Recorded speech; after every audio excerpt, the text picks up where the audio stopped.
Unidad 1. Definición de filosofía, su división, sus problemas fundamentales, concepto de filosofía, el problema de su definición.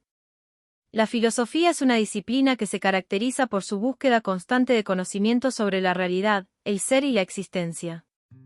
El problema de su definición radica en que no existe un consenso claro entre los filósofos sobre lo que debe comprender la filosofía, y las interpretaciones varían según el enfoque histórico, cultural o metodológico. Generalmente, se la describe como un conocimiento racional y profundo que intenta comprender las estructuras fundamentales del mundo y de la experiencia humana.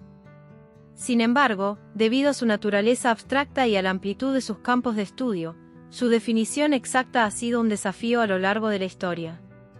La filosofía como conocimiento racional de la totalidad. Una de las características centrales de la filosofía es que busca un conocimiento racional de la totalidad, es decir, intenta comprender la realidad en su conjunto. Esto la distingue de otras formas de conocimiento, como las ciencias particulares, que se especializan en aspectos concretos y limitados de la realidad. Mientras que las ciencias se enfocan en un objeto de estudio específico, la filosofía abarca todos los campos, desde la ética hasta la metafísica, pasando por la epistemología y la lógica. Oposición entre filosofía y ciencias particulares. Las ciencias particulares, como la biología, la física, la psicología, etc., se centran en el estudio de fenómenos específicos y utilizan el método empírico y experimental para obtener respuestas. En contraste, la filosofía no se limita a un objeto de estudio determinado y no depende exclusivamente de la observación empírica o de experimentos controlados. Se interesa por cuestiones que son fundamentales y transversales a todas las disciplinas, tales como la naturaleza del conocimiento, la existencia, la moralidad, la realidad última, entre otras. El problema del regreso al infinito y la circularidad. Uno de los problemas filosóficos más complejos es el llamado regreso al infinito o la circularidad. Este problema se refiere a la dificultad de justificar de manera definitiva y no circular las nociones básicas de cualquier sistema de conocimiento. Por ejemplo, cuando intentamos justificar una proposición filosófica, a menudo nos vemos atrapados en un círculo, ya que para explicar algo necesitamos suponer lo que estamos tratando de explicar. Este es un desafío fundamental en la filosofía, ya que, al no contar con conceptos primitivos o axiomas claros, como en las ciencias, la filosofía debe enfrentarse a la tarea de explicar el sentido último de todo el conocimiento humano sin recurrir a presuposiciones previas. La filosofía, por lo tanto, debe buscar respuestas a través de un razonamiento autónomo y continuo, pero sin caer en circularidades. La filosofía como conocimiento sin conceptos primitivos y sin hipótesis, a diferencia de las ciencias, que generalmente parten de conceptos primitivos y suposiciones, como las leyes fundamentales de la física, la filosofía se enfrenta a la dificultad de operar sin estos elementos básicos. Esto significa que no puede aceptar un punto de partida que no haya sido previamente cuestionado y analizado. La filosofía se dedica a explorar el sentido último de las ideas y las proposiciones, partiendo de un razonamiento que no está basado en presunciones previas, sino que busca construir las bases del conocimiento de manera reflexiva y crítica. La filosofía como ciencia de las ciencias. La epistemología. Dentro de la filosofía, la epistemología ocupa un lugar central. Esta rama se ocupa del estudio del conocimiento, sus límites, sus fuentes y su validez. La epistemología trata de entender cómo conocemos lo que conocemos y cuáles son los criterios que permiten afirmar que una creencia o una teoría es verdadera o válida. De esta manera, la filosofía se convierte en la ciencia de las ciencias, ya que reflexiona sobre los principios y las condiciones que hacen posible el conocimiento científico y toda forma de conocimiento. La filosofía como cuestionamiento universal. Una de las características definitorias de la filosofía es su actitud de cuestionamiento. La filosofía no se conforma con aceptar las cosas tal como son, sino que siempre está cuestionando las bases mismas de nuestra comprensión del mundo. Esto incluye no solo preguntas sobre el conocimiento, sino también sobre la moralidad, la política, la estética y la religión, entre otros campos. El cuestionamiento filosófico es universal porque no se limita a un área o a un contexto específico, sino que busca cuestionar los supuestos fundamentales que subyacen a todas las dimensiones de la realidad y la experiencia humana.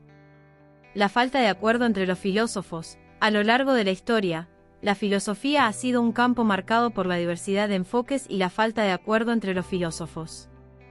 Mientras algunos adoptan una visión racionalista, otros defienden el empirismo. Algunos creen en la existencia de una realidad objetiva, mientras que otros sostienen que la realidad es subjetiva. Esta falta de consenso refleja la complejidad de los problemas filosóficos y el hecho de que la filosofía no ofrece respuestas definitivas, sino que promueve una reflexión continua. Impugnación de la filosofía como forma de conocimiento. Ha habido momentos en los que se ha cuestionado la validez de la filosofía como forma de conocimiento. Filósofos como los positivistas, por ejemplo, han argumentado que solo el conocimiento basado en hechos verificables y científicos tiene valor, y que la filosofía, al carecer de un método empírico y de resultados comprobables, no puede ser considerada una forma legítima de conocimiento. Este tipo de críticas refleja las tensiones entre la filosofía y las ciencias empíricas. Los problemas de la filosofía como problema para sí misma. Uno de los aspectos más interesantes de la filosofía es que se ve a sí misma como un problema. Esto significa que, lejos de ofrecer respuestas definitivas, la filosofía es consciente de su propia naturaleza problemática. Los filósofos no solo reflexionan sobre la realidad, sino también sobre los límites y las condiciones de su propia reflexión. Esta autorreflexividad es una característica distintiva de la filosofía, ya que pone en duda la posibilidad misma de encontrar respuestas definitivas a sus grandes preguntas. La división de la filosofía se divide en diversas ramas, cada una de las cuales aborda diferentes aspectos del conocimiento y la realidad. Las principales divisiones incluyen: metafísica, que estudia la naturaleza fundamental de la realidad, el ser y la existencia; epistemología, que examina los fundamentos, las fuentes y los límites del conocimiento; ética, que reflexiona sobre los principios morales y la conducta humana; estética, que se ocupa de la belleza, el arte y la percepción estética; lógica, que analiza los principios del razonamiento válido y las estructuras del pensamiento. Cada una de estas áreas se conecta con los problemas fundamentales que la filosofía busca abordar, pero también se distingue por sus enfoques y métodos particulares. Unidad 2. Elementos de ontología y metafísica. Objetos y principios del conocimiento filosófico. Metafísica y ontología. La metafísica es una rama de la filosofía que se ocupa del estudio de la naturaleza última de la realidad, lo que va más allá de lo físico y empírico. Su objetivo es entender los principios fundamentales que explican el ser y la existencia. La metafísica pregunta por lo que está más allá del mundo sensible, intentando identificar las causas primeras, la esencia del ser y las estructuras más profundas que subyacen a todo lo que existe. Dentro de la metafísica, encontramos una subdisciplina crucial llamada ontología, que específicamente estudia el ser en cuanto tal. La ontología indaga sobre las categorías fundamentales del ser, como el objeto, la sustancia, la propiedad, el espacio y el tiempo, y examina cuestiones como: ¿qué significa ser? ¿Cuáles son las entidades más fundamentales en la realidad? ¿Qué existe de manera independiente o dependiente? Así, la ontología puede ser considerada una rama fundamental de la metafísica, que aborda específicamente las preguntas sobre la existencia. Monismo y pluralismo. El monismo es una perspectiva filosófica que sostiene que toda la realidad está constituida por una única sustancia o principio fundamental. Para los monistas, todo lo que existe puede reducirse a un solo tipo de entidad o fundamento, ya sea material, espiritual o abstracto. En la historia de la filosofía, el monismo se ha manifestado de diversas maneras, como el materialismo, que considera que todo es material, o el idealismo, que sostiene que la realidad última es de naturaleza mental o espiritual. En contraste, el pluralismo defiende que la realidad está compuesta por múltiples sustancias o principios fundamentales. Según los pluralistas, la diversidad de entidades, fuerzas y elementos en el universo es irreductible a un solo principio. Por ejemplo, en el pluralismo ontológico, se reconoce que existen múltiples tipos de seres, desde los materiales hasta los abstractos, y cada uno tiene su propia naturaleza y reglas. Ambas posiciones, monismo y pluralismo, abordan la pregunta de cuál es la naturaleza última de la realidad, pero lo hacen desde perspectivas opuestas sobre la unidad o la diversidad del ser. La división tradicional de la filosofía en tres grandes esferas: ciencia de la naturaleza, ética y lógica. La filosofía tradicionalmente se ha dividido en tres grandes áreas o esferas, que son fundamentales para la comprensión del conocimiento filosófico: ciencia de la naturaleza, Física y metafísica. Esta esfera estudia el mundo físico y los principios fundamentales que rigen el universo natural. Involucra cuestiones sobre la estructura del cosmos, el origen del mundo y las leyes que lo gobiernan. En la tradición filosófica, la ciencia de la naturaleza también incluye aspectos de la metafísica, ya que ésta aborda los principios que subyacen a la realidad física. Ética. La ética se ocupa de los principios que guían el comportamiento humano, diferenciando lo que es correcto de lo que es incorrecto.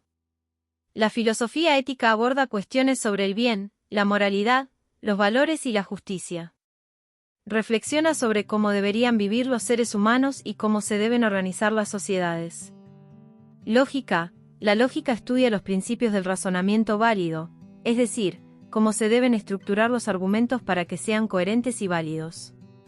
La lógica también se refiere a las leyes que rigen la inferencia correcta y el análisis de las proposiciones y las relaciones entre ellas. Estas tres grandes esferas de la filosofía, aunque se interrelacionan, tienen diferentes objetos de estudio y principios metodológicos. Cada una aborda aspectos fundamentales del conocimiento humano desde distintos enfoques. Diferencia de objetos en las tres áreas fundamentales de la filosofía. Cada una de las tres áreas fundamentales de la filosofía se ocupa de diferentes objetos o realidades. La ciencia de la naturaleza aborda el estudio de los objetos físicos y los fenómenos naturales. Su objeto es la realidad material y las leyes que la rigen, como la causalidad en la física o la biología. La ética, en cambio, se ocupa de los seres humanos y sus acciones. Su objeto de estudio son las conductas, los valores, los principios morales y las cuestiones sobre lo que es bueno o malo. La lógica se ocupa de los objetos del pensamiento, es decir, los razonamientos, las proposiciones y las inferencias. Su objeto de estudio es cómo se organizan los pensamientos y cómo se llega a conclusiones válidas a partir de premisas. Cada una de estas áreas tiene un enfoque particular y se dirige a aspectos diferentes de la realidad, aunque todas contribuyen al conocimiento filosófico general. Diferencias de principios en el estudio de las distintas esferas de la realidad. Los principios utilizados en el estudio de las tres esferas de la filosofía también son diferentes. En la ciencia de la naturaleza, los principios son empíricos y se basan en la observación, la experimentación y la formulación de teorías que explican los fenómenos naturales. La ciencia se interesa por descubrir las leyes que rigen el mundo físico. En la ética, los principios son normativos y prescriptivos, es decir, están relacionados con lo que debe ser, no con lo que es. La ética se guía por principios como el bien, la justicia, el deber y la moralidad. Estos principios no siempre se pueden comprobar empíricamente, sino que se reflexionan a partir de la experiencia y el razonamiento moral. En la lógica, los principios son formales y rigurosos. Se basan en las leyes del razonamiento válido y la estructura interna de los argumentos. Los principios lógicos, como la ley de la no contradicción y el principio de identidad, aseguran que los razonamientos sean coherentes y válidos. El principio de causalidad es uno de los fundamentos clave en muchas ramas de la filosofía, especialmente en la metafísica y la ciencia. Este principio establece que todo evento tiene una causa, es decir, que todo lo que sucede en el universo tiene una explicación basada en una causa previa. La causalidad es esencial para comprender el funcionamiento del mundo, tanto en la naturaleza como en las ciencias sociales y humanas. En metafísica, la causalidad plantea preguntas sobre el origen de las cosas y sobre cómo interactúan las diferentes causas y efectos en el cosmos. La relación medio-fin y la ley práctica. La relación medio-fin es un principio que se refiere a cómo los medios, acciones o recursos, se utilizan para alcanzar fines, objetivos o propósitos. Este principio es clave en la ética y la filosofía política, ya que se refiere a la manera en que los seres humanos deben seleccionar y emplear medios adecuados para lograr sus fines de manera moralmente correcta. En este sentido, la relación medio-fin no solo implica la efectividad de los medios, sino también su moralidad y su alineación con principios éticos. La ley práctica se refiere a las reglas o normas que guían las acciones humanas. En filosofía ética, este concepto se relaciona con las leyes que determinan lo que es moralmente correcto y lo que no lo es. Las leyes prácticas no son leyes naturales o científicas, sino principios normativos que orientan el comportamiento humano en relación con los valores y fines deseados. La relación de implicación. se refiere a cómo una proposición implica a otra. En lógica, esto se expresa como una relación de consecuencia, en la cual, si se acepta una proposición como verdadera, necesariamente se debe aceptar otra como verdadera. Este tipo de relación es importante tanto en lógica como en la teoría del conocimiento, ya que ayuda a establecer la estructura de los razonamientos válidos y la coherencia entre diferentes proposiciones. Unidad 3. Panorama sobre el origen de la filosofía. Origen de la filosofía en el mundo occidental. El origen de la filosofía occidental se encuentra en la antigua Grecia, alrededor del siglo VI a.C. A diferencia de las explicaciones míticas y religiosas sobre el mundo que prevalecían en las culturas anteriores, la filosofía surgió como una forma de pensamiento que trataba de entender la realidad a través de la razón y la observación. Los primeros filósofos griegos, llamados presocráticos, fueron los pioneros en desarrollar esta forma de reflexión racional sobre la naturaleza, el ser y el conocimiento. La primera filosofía de la naturaleza, los filósofos presocráticos o los físicos, los presocráticos, también llamados filósofos de la naturaleza, fueron los primeros pensadores que se dedicaron a explicar el origen y la estructura del cosmos de manera racional. Abandonaron las explicaciones mitológicas y se centraron en descubrir los principios fundamentales de la realidad, es decir, qué es lo que constituye el mundo y cómo funciona. En lugar de recurrir a los dioses, estos filósofos buscaron explicaciones naturales. A través de su trabajo, se asentaron las bases para el desarrollo de la metafísica, la cosmología y la epistemología en la filosofía occidental. La mayoría de los presocráticos se enfocaron en el concepto de arjé, que significa principio o origen, y se preguntaron cuál es la sustancia primordial de la cual todo el universo se deriva.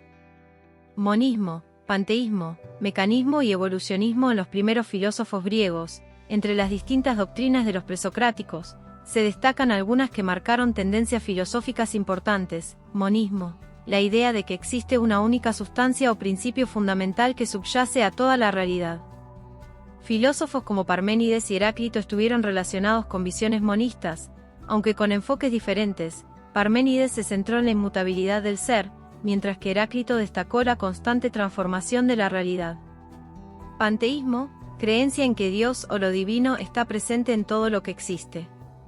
Anaximandro, por ejemplo, propuso que el principio originario del mundo es un infinito o indeterminado, que podemos entender como algo cercano al panteísmo. Mecanicismo, la idea de que el universo funciona como una máquina, regida por leyes naturales. Esto se puede encontrar en Demócrito y los atomistas, quienes consideraban que todo estaba compuesto por átomos, partículas indivisibles que interactúan en un espacio vacío. Evolucionismo, aunque el concepto moderno de evolución no existía en la antigüedad, algunos filósofos presocráticos ya anticiparon ideas que más tarde serían fundamentales para la teoría de la evolución. Anaximandro, por ejemplo, propuso que los seres vivos surgieron a partir del agua, lo que puede verse como una forma primitiva de pensamiento evolutivo. Los filósofos jónicos. Los filósofos jónicos fueron algunos de los primeros presocráticos que surgieron en las ciudades de Jonia, en Asia Menor, actualmente parte de Turquía. Se destacan por ser los primeros en intentar explicar el origen del cosmos de manera racional, sin recurrir a mitos. Entre los más importantes se encuentran Tales de Mileto. Es considerado el primer filósofo griego y propuso que el agua era el principio fundamental de todo lo que existe. Creía que todo en el universo provenía de una sustancia básica, que le identificaba con el agua. Anaximandro fue discípulo de Tales y propuso que el principio fundamental no era el agua, sino el apeiron, lo infinito o lo indefinido. Según Anaximandro, todo el cosmos surgía de este principio indeterminado, y a través de un proceso de separación, surgían los elementos que constituyen el mundo físico. Anaxímenes, también de la escuela jónica, sostenía que el aire era el principio primordial de todo. Creía que el aire se transformaba en otras sustancias, agua, tierra, fuego, mediante procesos de condensación y rarefacción. El surgimiento de una nueva visión acerca de la realidad, la filosofía como conocimiento racional y metafísica. Con los presocráticos, la filosofía comienza a verse como una forma de conocimiento racional que busca las causas primeras de la realidad. Esta nueva visión contrasta con las explicaciones míticas que atribuyen el origen del mundo a los dioses o a fuerzas sobrenaturales. Los presocráticos no solo buscaban una comprensión del cosmos, sino también de la naturaleza como totalidad ordenada. La idea de naturaleza, la naturaleza como totalidad ordenada, para los presocráticos no es solo el mundo físico, sino un todo ordenado que puede ser comprendido a través de la razón. En este sentido, comenzaron a concebir la naturaleza como un sistema con leyes y principios que la rigen, un enfoque que más tarde será fundamental en la filosofía y las ciencias. El concepto de leyes, la idea de leyes naturales, es otra gran aportación de los presocráticos. Los filósofos empezaron a ver el universo como algo que no ocurre al azar, sino que está regido por principios y leyes que pueden ser descubiertos mediante la razón. Esto marca el inicio del pensamiento científico y metafísico que influiría profundamente en el desarrollo de las ciencias naturales. Los aportes científicos de los primeros filósofos, los presocráticos realizaron importantes avances en lo que hoy consideramos ciencias. Aunque su enfoque no era estrictamente científico en el sentido moderno, sentaron las bases para la futura investigación empírica y lógica. Por ejemplo, Pitágoras y su escuela introdujeron la idea de que los números y las proporciones matemáticas explican la armonía y el orden del universo. Heráclito formuló la famosa doctrina de que todo fluye, destacando el cambio constante como una característica fundamental de la realidad. La dialéctica de Heráclito. Uno de los filósofos presocráticos más influyentes, sostenía que el cambio y el conflicto son inherentes a la naturaleza del universo. Su famoso aforismo, "No se puede entrar dos veces en el mismo río", expresa su visión de que todo está en constante transformación. Esta idea se conoce como la dialéctica del cambio, que plantea que las oposiciones y contradicciones son el motor del desarrollo y la transformación en la naturaleza. Los principios de la lógica, Parménides, fue otro filósofo presocrático, es conocido por su visión radicalmente opuesta a la de Heráclito. Parménides argumentaba que el cambio es una ilusión y que la única realidad verdadera es el ser, que es eterno, inmutable e indivisible. En este sentido, es considerado un pionero de la lógica, ya que su pensamiento planteó las primeras reflexiones sobre el principio de identidad y la ley de no contradicción. El nacimiento de la ética, los sofistas fueron filósofos que empezaron a centrarse en los problemas humanos y éticos, en lugar de la cosmología y la metafísica. Se especializaron en la enseñanza de la retórica, el arte de hablar y argumentar persuasivamente, y defendieron que la moral y las normas sociales no eran absolutas, sino que dependían de la cultura y las circunstancias. Su contribución a la filosofía radicó en el estudio sistemático del lenguaje y los discursos, y en cómo estos pueden ser utilizados para influir en las opiniones y las decisiones de las personas. Los sofistas también realizaron importantes aportes a la educación, particularmente en el campo de las ciencias pedagógicas y en el análisis de las pasiones humanas. La filosofía de Sócrates, descubrimiento de la dimensión ética del ser humano. Sócrates introdujo un cambio radical en la filosofía al enfocarse en la dimensión ética del ser humano. A través de su método dialéctico, instaba a sus interlocutores a examinar sus propias creencias y buscar la virtud y el conocimiento moral. Sócrates es considerado el pionero del concepto moderno de ciencia, ya que utilizó el racionalismo y el diálogo como herramientas para explorar la naturaleza humana. El innatismo de Platón, la teoría de las ideas. Platón, discípulo de Sócrates, desarrolló su teoría de las ideas o formas, según la cual la realidad sensible es solo una copia imperfecta de una realidad trascendente y perfecta. Esta teoría influyó profundamente en la filosofía posterior y destacó la relación entre los grados del ser y las facultades del conocimiento. Este desarrollo enfocado en los presocráticos ofrece una visión general sobre los primeros pensadores que marcaron el camino hacia la filosofía como la entendemos hoy. Unidad 4. El problema del lenguaje. La filosofía de Aristóteles.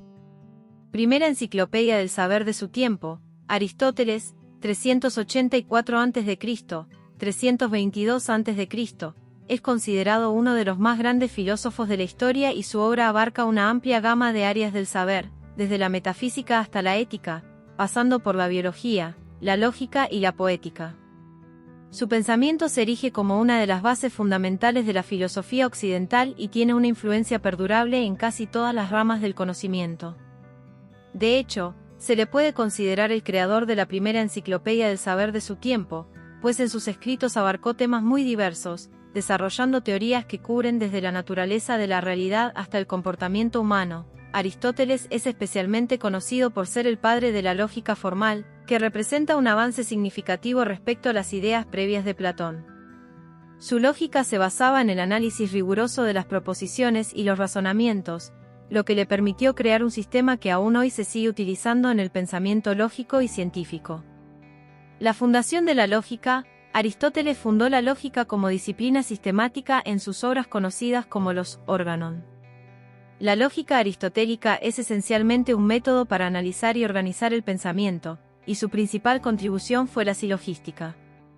Un silogismo es un tipo de razonamiento deductivo en el que, a partir de dos premisas, se llega a una conclusión válida. Por ejemplo, el famoso silogismo de Aristóteles. Todos los hombres son mortales, premisa mayor. Sócrates es un hombre, premisa menor. Por lo tanto, Sócrates es mortal, conclusión. Este tipo de razonamiento es fundamental en la lógica formal y constituye la base de la inferencia deductiva, que es una de las formas más importantes de razonamiento en la filosofía y las ciencias. Antecedentes de la reflexión filosófica acerca del lenguaje, discusión acerca del carácter natural o convencional de los signos del lenguaje. La reflexión filosófica sobre el lenguaje ha estado presente desde los primeros pensadores. Uno de los debates fundamentales en la filosofía del lenguaje es si los signos lingüísticos tienen un carácter natural o si son simplemente convencionales. Carácter natural. Según esta visión, los signos lingüísticos, palabras, sonidos, tienen una conexión intrínseca con los objetos o conceptos que representan. Por ejemplo, en algunos lenguajes, el sonido de la palabra miau tiene una relación natural con el sonido que hacen los gatos. Este enfoque es defendido por algunos pensadores que ven el lenguaje como una extensión natural de la realidad misma. Carácter convencional, por otro lado, se sostiene que los signos lingüísticos son el resultado de acuerdos sociales y culturales. Las palabras no tienen un vínculo intrínseco con los objetos que representan, sino que se convierten en convenciones dentro de una comunidad lingüística. Este enfoque es más alineado con la visión moderna de la lingüística. El pensamiento conceptual como puente entre la realidad y el lenguaje. El pensamiento conceptual juega un papel crucial en la relación entre la realidad y el lenguaje. Los conceptos son representaciones mentales que nos permiten categorizar y organizar la realidad. Para Aristóteles, los conceptos son los elementos esenciales para entender el mundo. Al pensar, los seres humanos forman representaciones de la realidad que luego expresan a través del lenguaje. Así, el pensamiento conceptual sirve como el puente entre el mundo externo y el lenguaje. Para Aristóteles, las categorías, como ser, sustancia, cantidad, cualidad, etc., representan las formas fundamentales en las que el pensamiento y el lenguaje estructuran nuestra comprensión de la realidad. El uso adecuado del lenguaje permite que los conceptos se transmitan y comuniquen, y este es un aspecto central del trabajo de Aristóteles en la lógica y la metafísica.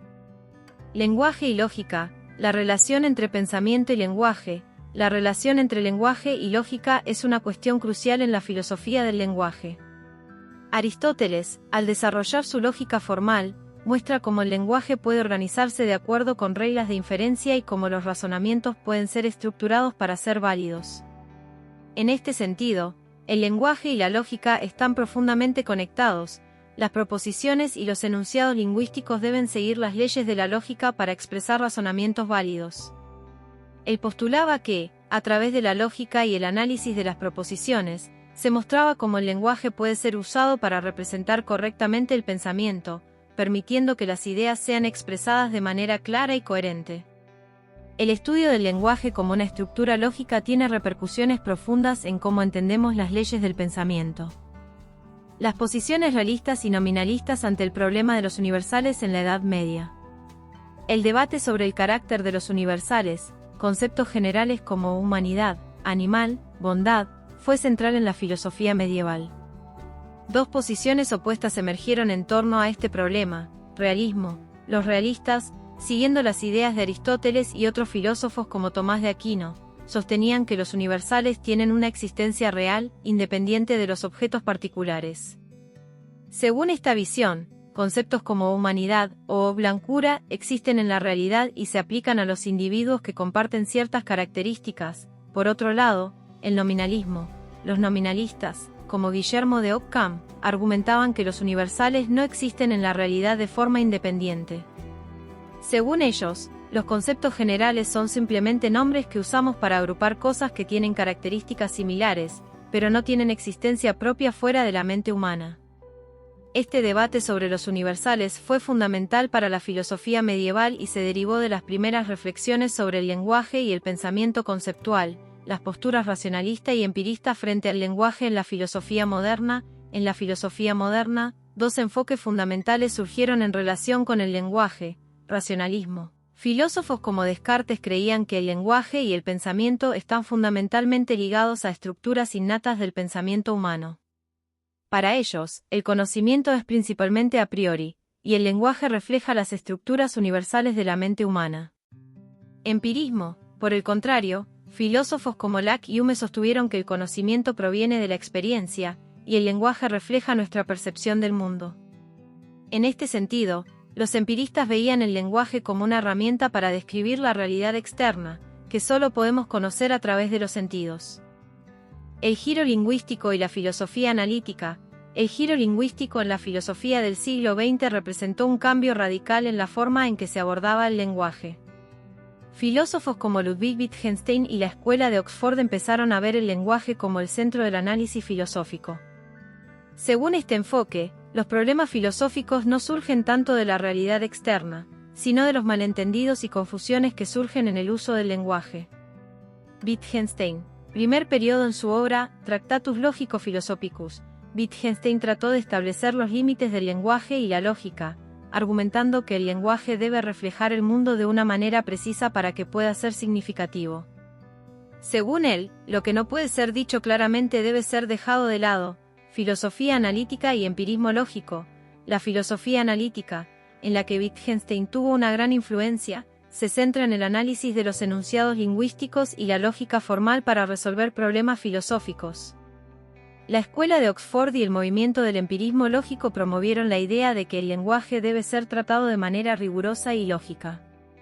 Wittgenstein, último periodo en su obra tardía, como en Investigaciones filosóficas, Wittgenstein adoptó un enfoque más flexible sobre el lenguaje, sugiriendo que los significados de las palabras dependen del uso que les damos en el contexto cotidiano, una visión que se aleja del enfoque riguroso y estructurado de su primer periodo. Este desarrollo proporciona una visión detallada del problema del lenguaje y hace énfasis en la figura fundamental de Aristóteles en la fundación de la lógica y su influencia sobre la filosofía posterior.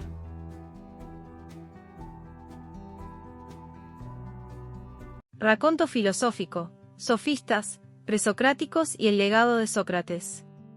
En la antigua Grecia, la filosofía comenzó a tomar forma en un contexto social y cultural cargado de nuevos descubrimientos, debates y tensiones. Entre los primeros en surgir, los presocráticos representaron los pioneros del pensamiento racional, buscando explicaciones de la naturaleza sin recurrir a los mitos o a las divinidades. Para ellos, la cuestión primordial era entender el origen y la naturaleza del cosmos, del universo y de todo lo que existía. En este contexto, surgieron diversas teorías, tales de Mileto, por ejemplo, vio en el agua el principio fundamental de todo lo existente. Heráclito, por su parte, destacó que todo está en constante cambio, abriendo el camino hacia una concepción del mundo en perpetua transformación. Parménides, en un giro radical, argumentaba que el cambio era solo una ilusión, y que la única realidad era el ser inmutable. Estos primeros pensadores no solo intentaban conocer el origen de las cosas, sino que sentaron las bases para una forma de pensar que excluía las explicaciones mitológicas y abrazaba la razón y la observación. La evolución hacia los sofistas, la filosofía práctica y relativa. Sin embargo, al llegar el siglo V a.C., una nueva corriente filosófica comenzó a ganar terreno, los sofistas. Mientras que los presocráticos buscaban leyes universales sobre la naturaleza, los sofistas se centraron en el ser humano, la ética, la política y el lenguaje. Consideraban que la verdad no era absoluta, sino relativa. Esta visión se plasmaba en su enfoque de la educación, que enfatizaba la habilidad de argumentar, de persuadir y de dominar el lenguaje. Para los sofistas, lo importante no era tanto descubrir una verdad única, sino saber cómo utilizar el lenguaje y los discursos para tener éxito en la vida pública. Ellos enseñaban que la verdad dependía de la percepción de cada individuo y de las convenciones sociales de las ciudades-estado. Protágoras, uno de los sofistas más conocidos, llegó a decir: el hombre es la medida de todas las cosas, lo que significa que la verdad es relativa y depende de cada ser humano. A diferencia de los presocráticos, los sofistas no buscaban un principio universal que explicara todo el cosmos. Su interés radicaba en enseñar a las personas a manejar el discurso de manera efectiva, ya que creían que las decisiones humanas se basaban en las percepciones individuales y no en un conocimiento objetivo de la naturaleza. La revolución de Sócrates, el descubrimiento de la ética y la búsqueda de la verdad universal. En este contexto de relativismo y escepticismo, surge la figura de Sócrates. Él no solo desafió a los sofistas, sino que también modificó radicalmente la dirección de la filosofía griega. Mientras que los sofistas enseñaban que la verdad era relativa, Sócrates creía que existía una verdad universal y objetiva que debía ser descubierta a través del razonamiento y la introspección. Es él quien introdujo una nueva metodología que cambió para siempre la filosofía, el método socrático. Este método se basaba en la mayéutica, una técnica de diálogo en la que Sócrates cuestionaba a sus interlocutores para que llegaran por sí mismos a la verdad. A través de preguntas y respuestas, hacía que las personas examinaran sus creencias y llegaran a una comprensión más profunda de los conceptos fundamentales, como la justicia, la virtud y la sabiduría. Lo que realmente destacó en Sócrates fue su enfoque ético. Mientras que los sofistas se centraban en enseñar a las personas a ganar argumentos y obtener éxito social, Sócrates se interesaba más por examinar la vida misma y entender cómo vivir de manera virtuosa. Para él, una vida no examinada no merece ser vivida. El punto central de su filosofía era que solo a través del autoexamen, la humildad intelectual y el diálogo constante uno podía alcanzar la sabiduría verdadera. También introdujo el concepto de que el conocimiento es virtud. Creía que, si una persona sabe lo que es realmente bueno, actuará de manera ética, ya que la ignorancia era la raíz de la inmoralidad. Este enfoque fue profundamente diferente al de los sofistas, quienes pensaban que la moralidad era subjetiva y que el conocimiento dependía de la habilidad de persuasión. Conexiones y legado filosófico. Los sofistas y los presocráticos representaron dos enfoques distintos en la filosofía griega. Los presocráticos se enfocaban en la naturaleza, buscando explicaciones universales sobre el cosmos. Por otro lado, los sofistas centraron su interés en el ser humano, las convenciones sociales y el lenguaje, destacando la relatividad del conocimiento. Sócrates, al entrar en escena, no solo cuestionó los enfoques de los sofistas, sino que también rompió con la visión cosmológica de los presocráticos para redirigir la filosofía hacia el ser humano y su vida ética. En lugar de buscar una verdad sobre el cosmos, como lo hicieron los presocráticos, Sócrates se concentró en la búsqueda de la verdad moral y ética, interrogándose sobre cómo vivir una vida virtuosa. El método de Sócrates no fue solo una metodología de preguntas y respuestas, sino una manera de llevar a la gente a reflexionar sobre sí misma, sobre sus creencias y sobre la búsqueda de la verdad más allá de las apariencias. A través de su enfoque ético, sentó las bases de la filosofía moral y política que serían desarrolladas por sus discípulos, como Platón, quien a su vez influiría enormemente en la filosofía occidental. En resumen, los presocráticos nos dieron las primeras herramientas para reflexionar sobre el mundo natural y el origen del universo. Los sofistas se centraron en el ser humano, la relatividad del conocimiento y la habilidad para argumentar, y Sócrates transformó la filosofía al poner el énfasis en la ética, la verdad universal y la búsqueda de la virtud. Su legado fue la idea de que la filosofía es un camino de autoexamen y reflexión ética, un proceso que sigue siendo relevante para la filosofía hasta el día de hoy.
Platón.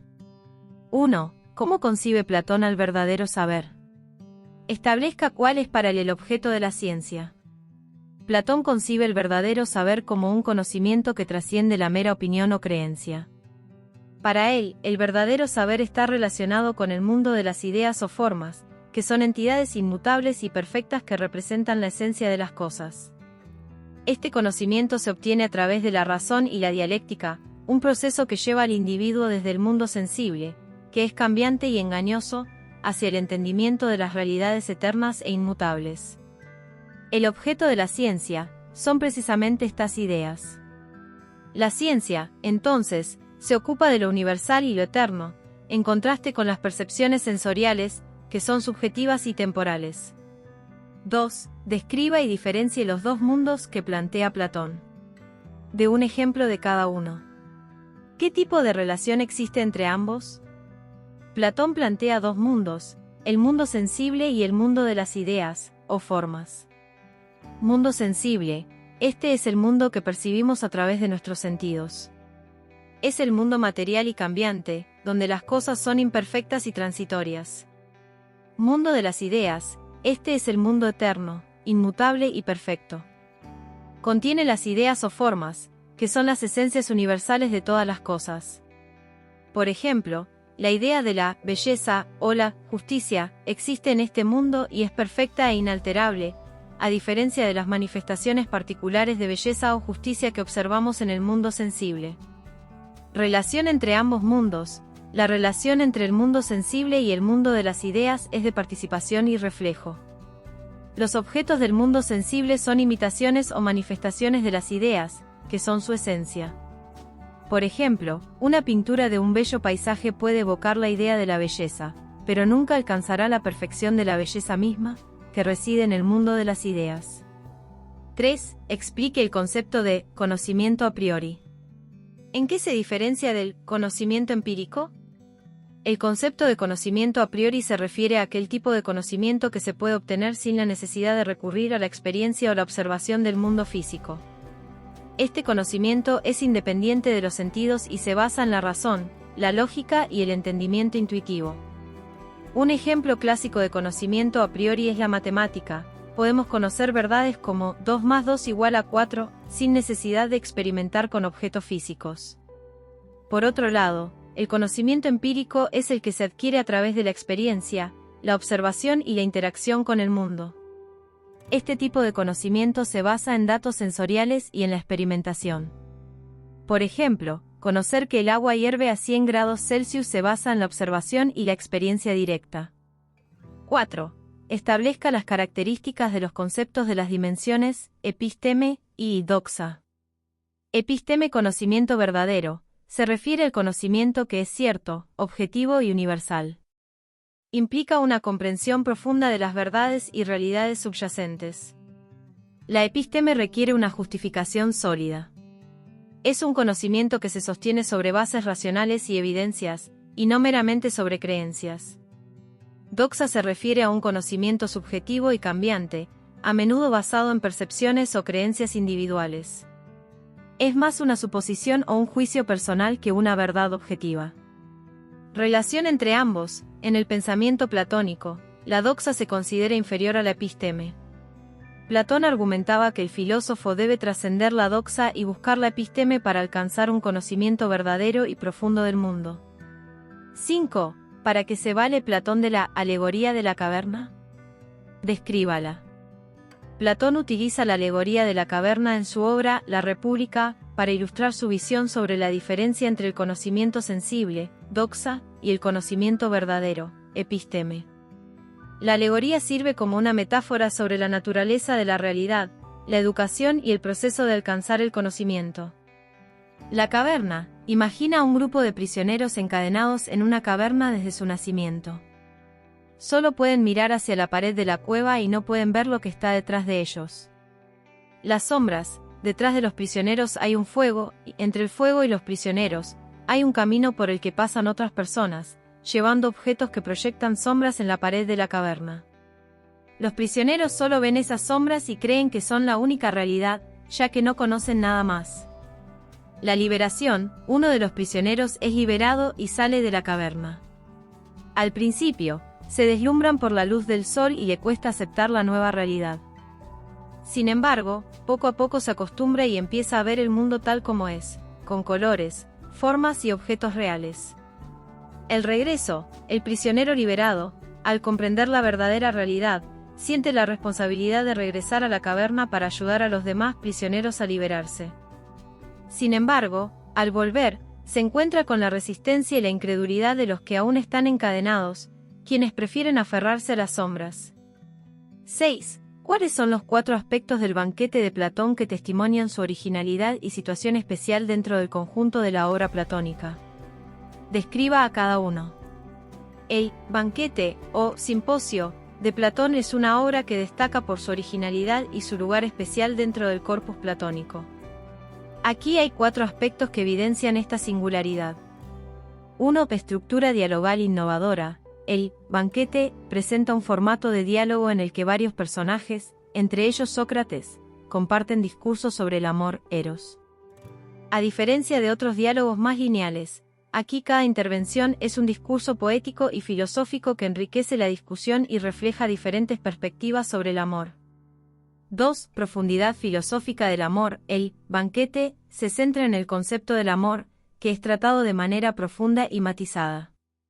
A través de los discursos, Platón aborda diversas dimensiones del amor, desde lo físico y emocional hasta lo intelectual y espiritual.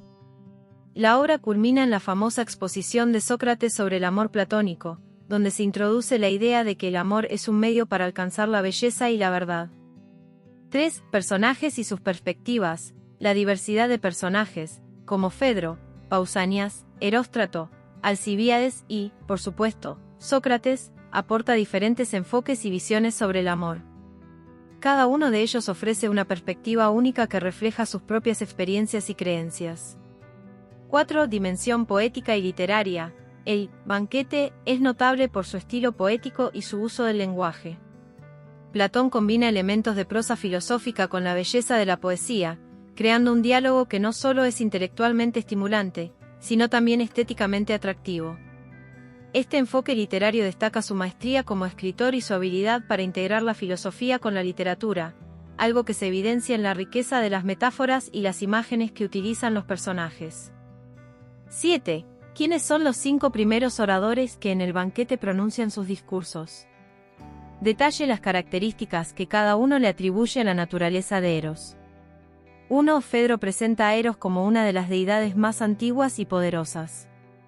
Argumenta que el amor es una fuente de inspiración y valentía, incluso afirmando que los amantes están dispuestos a hacer grandes sacrificios y actos heroicos por su amado. Considera que el amor es un motivador clave en la búsqueda de la gloria y la virtud. 2. Pausanias distingue entre 2 tipos de amor, el amor común, o vulgar, que se basa en la atracción física y es efímero, y el amor celestial, que es más elevado y se basa en la admiración por las virtudes del alma. Para él, el amor verdadero busca la belleza del carácter y el intelecto, y es más noble y duradero. 3. Erixímaco, un médico, ofrece una perspectiva científica y médica sobre Eros. Considera el amor como una fuerza cósmica que no solo afecta a los seres humanos, sino que también está presente en la naturaleza y en la armonía del universo. Para él, Eros es un principio que busca el equilibrio y la salud, tanto en el cuerpo como en el alma. 4. Aristófanes presenta una narración mitológica sobre el amor. Según su relato, los seres humanos originalmente eran criaturas esféricas con 2 caras, 4 brazos y 4 piernas. Zeus los separó, y desde entonces, cada persona busca a su otra mitad para volver a sentirse completo. Para Aristófanes, el amor es un deseo profundo de reunificación y conexión con el otro. 5. Agatón, el joven y atractivo poeta, describe a Eros como un dios hermoso y joven, que simboliza la belleza y la juventud. En su discurso, enfatiza la suavidad y la delicadeza de Eros, así como su capacidad para inspirar a los poetas y artistas. Para él, el amor es la fuente de la belleza y la virtud, y se presenta como un poder benéfico y positivo. 8. ¿Cuáles son los puntos más importantes de la intervención de Sócrates en el banquete? 1. El diálogo con Diotima. Sócrates presenta lo que ha aprendido de ella, una sabia mujer que le enseñó sobre el amor. Este diálogo destaca la importancia del conocimiento y la educación en la comprensión del amor. Sócrates se convierte en un vehículo para transmitir las ideas de Diotima, lo que resalta la importancia de la sabiduría femenina en la filosofía. 2. El amor como un deseo de lo bello. Sócrates define Eros no como un dios, sino como un daimon, espíritu, que representa un deseo profundo por lo bello y lo bueno. Este deseo impulsa a las personas a buscar la belleza en sus diversas formas, lo que lleva a un crecimiento personal y espiritual. 3. La escalera del amor. Sócrates describe una escalera del amor, donde el amor comienza con la atracción por la belleza física. Desde ahí, el amante debe ascender hacia un amor más elevado, que incluye la apreciación de la belleza de las almas, luego la belleza en las leyes y las instituciones, y finalmente la belleza en sí misma, la idea de la belleza. Este proceso es un camino hacia el conocimiento y la sabiduría. 9. ¿Cuál es el papel de Diotima en el relato? Diotima desempeña un papel crucial en el relato del banquete de Platón, ya que es la figura que introduce y enriquece la comprensión del amor a través de sus enseñanzas. Maestra de Sócrates, Diotima es presentada como una sabia mujer que instruye a Sócrates sobre la naturaleza del amor. A través de este diálogo, Platón enfatiza la importancia del conocimiento y la educación en la comprensión del amor, y también subraya la contribución significativa de la sabiduría femenina en la filosofía. 10. Desarrolle la intervención de Alcibíades en el banquete. ¿Cuál es la finalidad principal de su discurso? Alcibíades irrumpe en el banquete, ebrio y enérgico, buscando a Sócrates. Su llegada contrasta con el tono filosófico de los discursos previos y añade un elemento de sorpresa y emoción. Alcibíades comienza su discurso alabando a Sócrates, describiéndolo como un hombre extraordinario y bello, tanto en cuerpo como en mente.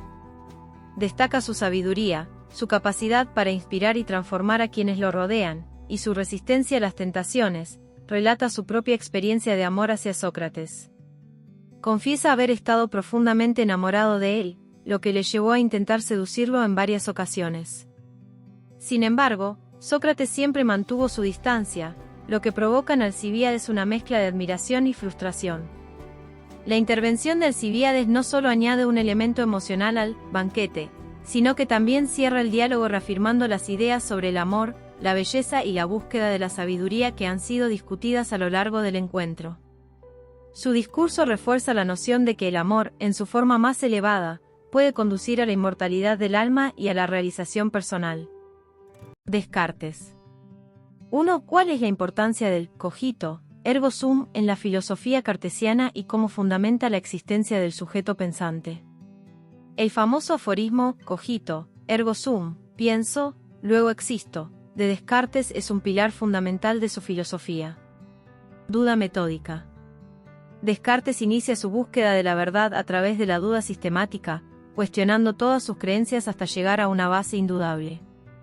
En este proceso, se da cuenta de que puede dudar de todo, incluso de la existencia del mundo exterior y de su propio cuerpo. Descubrimiento del sujeto pensante, la única certeza que encuentra es que, aunque pueda dudar, está pensando. Este acto de pensar implica la existencia de un sujeto que realiza ese pensamiento. Por lo tanto, la afirmación, cogito, ergo sum, establece que el mero hecho de dudar o pensar es suficiente para demostrar la existencia del yo como sujeto pensante. La existencia del sujeto pensante es innegable, ya que, si hay pensamiento, debe haber un pensador. Esta idea establece el principio del subjetivismo.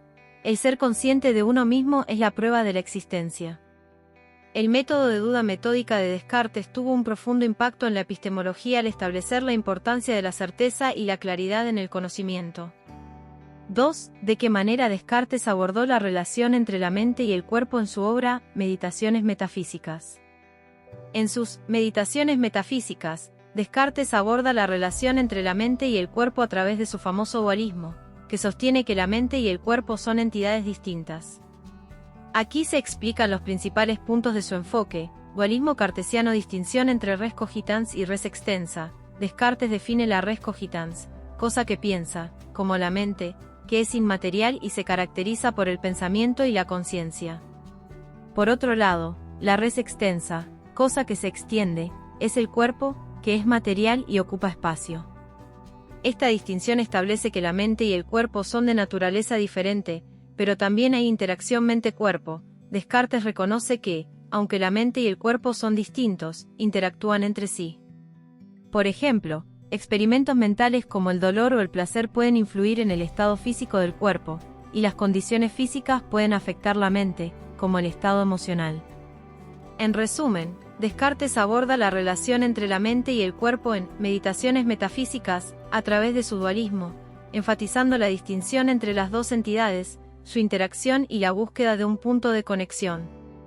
3. ¿En qué consisten las ideas innatas según Descartes, y cómo se diferencian de las ideas adquiridas a través de la experiencia? Las ideas innatas según Descartes son aquellas que considera que están presentes en la mente desde el nacimiento, sin necesidad de haber sido adquiridas a través de la experiencia sensorial. Podemos detallar sus características y cómo se diferencian de las ideas adquiridas. Estas ideas no dependen de la experiencia externa para su existencia.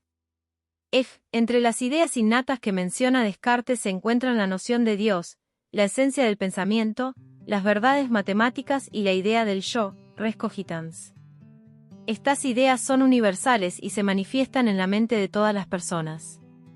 Las ideas adquiridas son aquellas que se forman a partir de la experiencia sensorial y la interacción con el mundo exterior.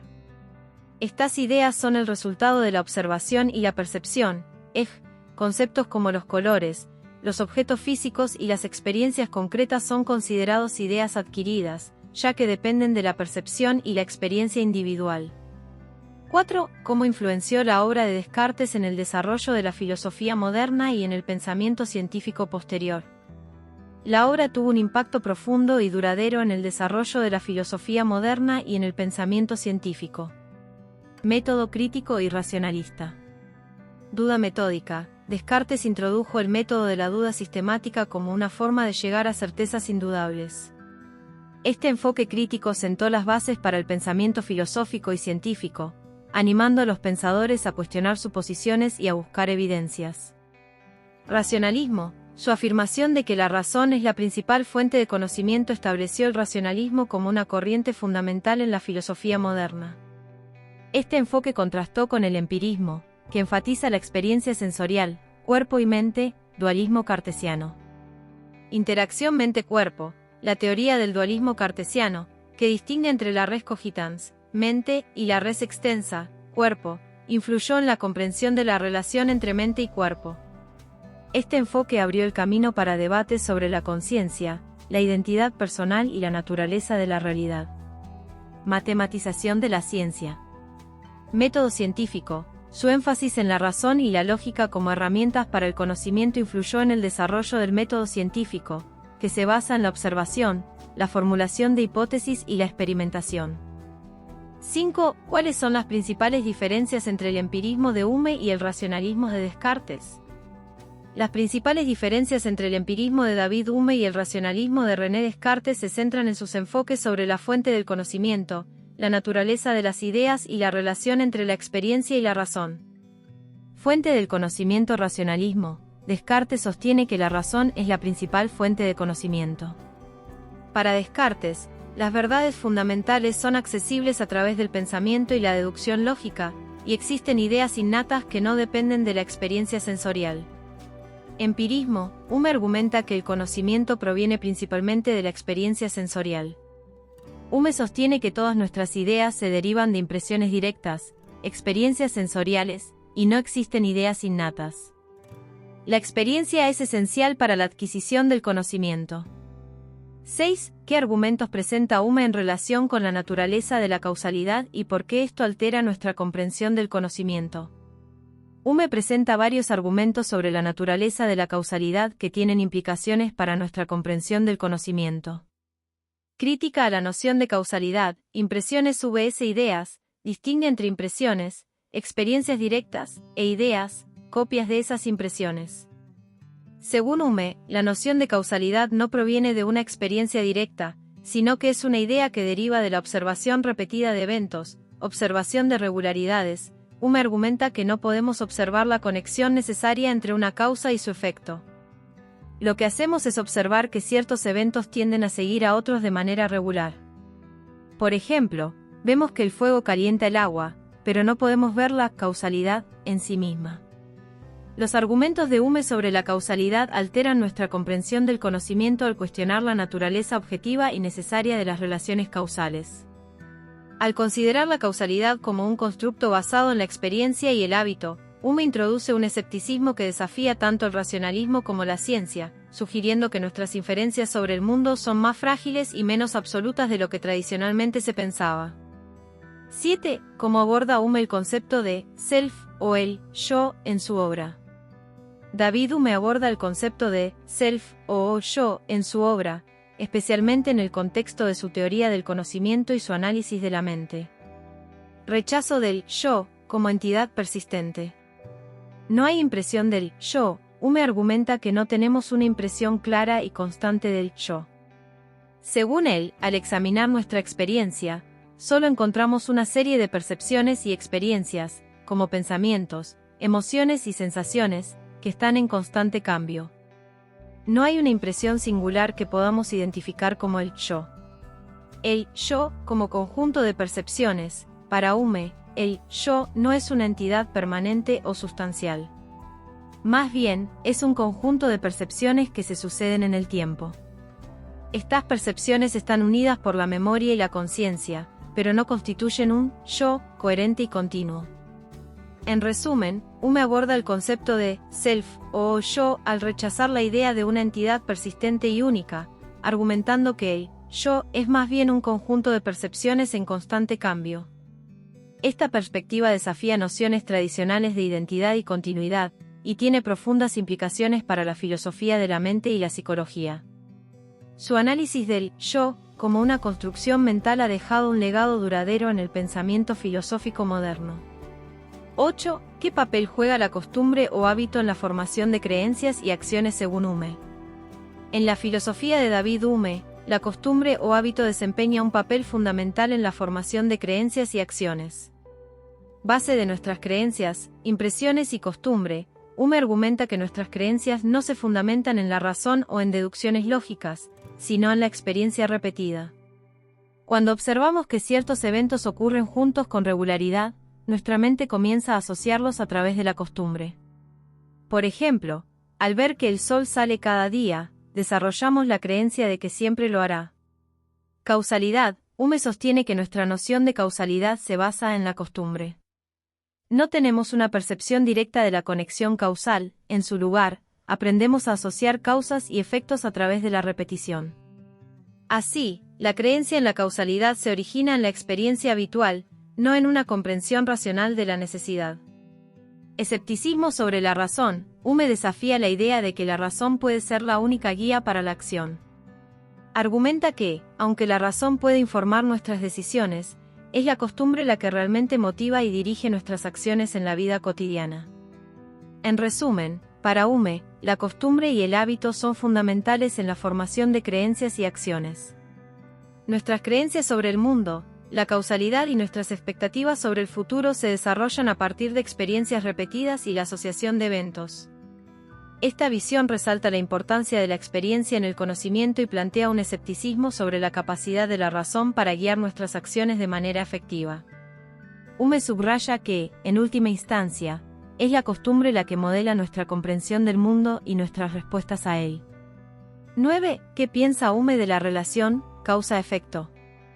Hume presenta una perspectiva crítica y original sobre la relación causa-efecto, desafiando nociones tradicionales y planteando interrogantes fundamentales.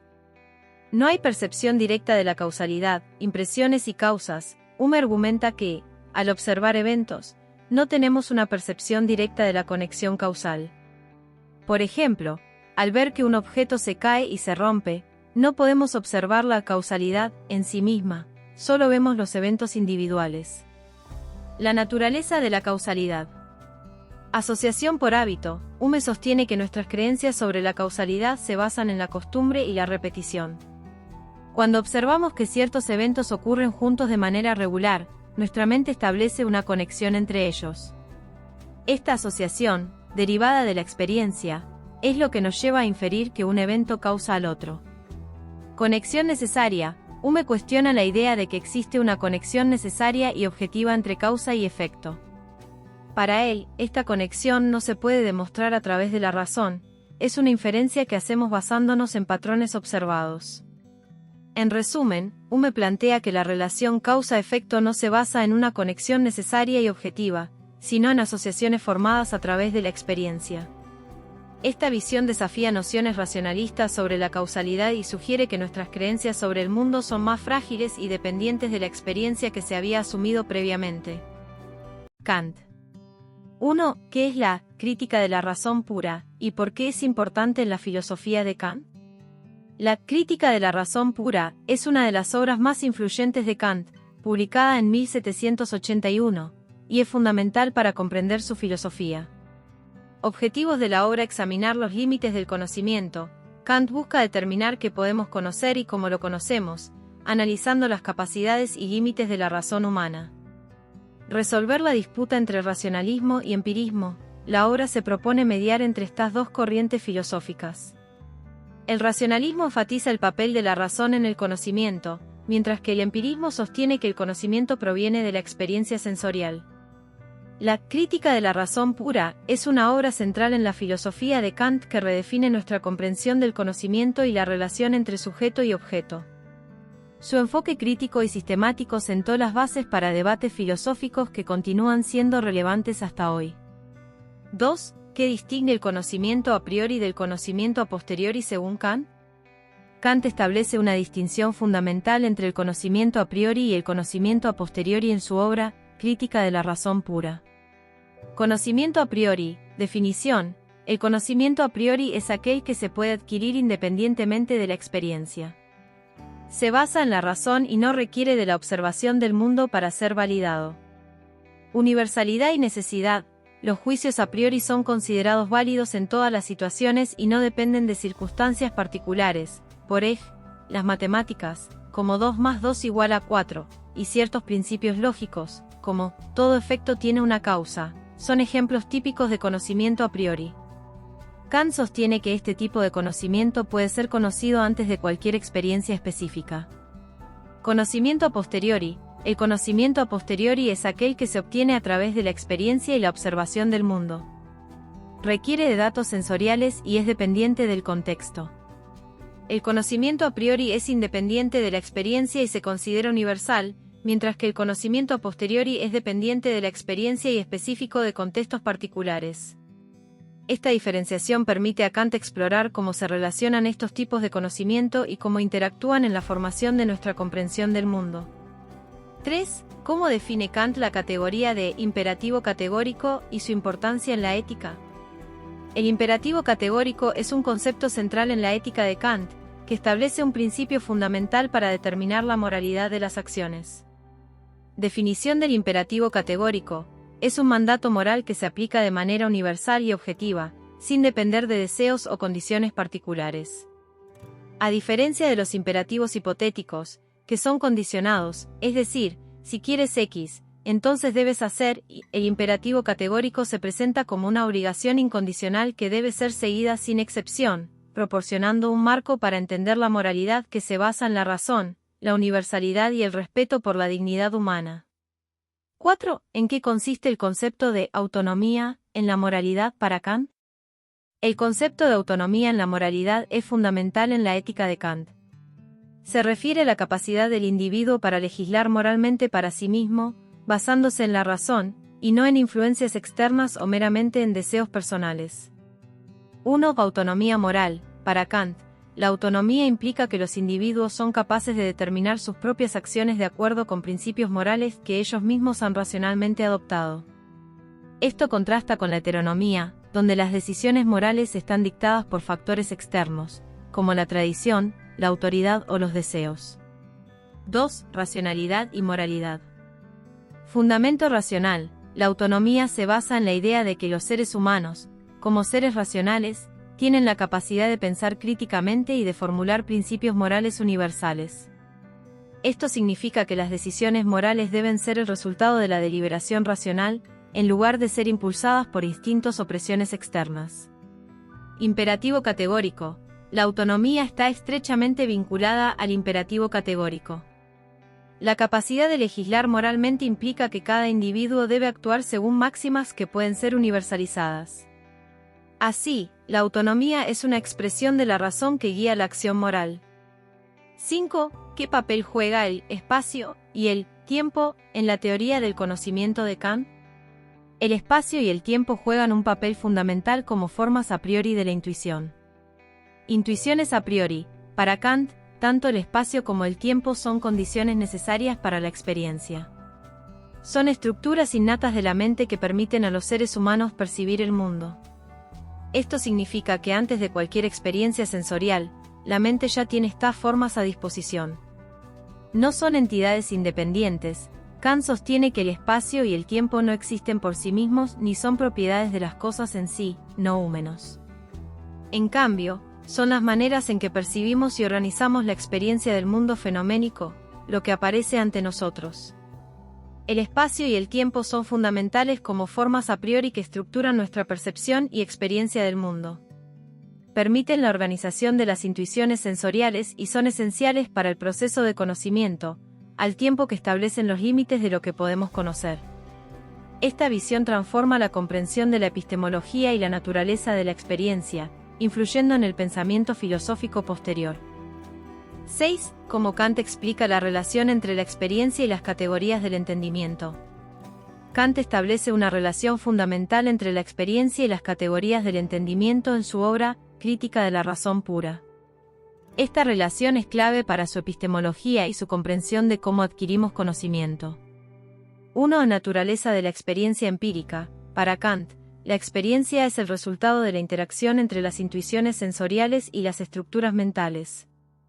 Las intuiciones, que son captadas a través de los sentidos, proporcionan los datos raw del mundo fenoménico, pero no son suficientes por sí solas para constituir conocimiento.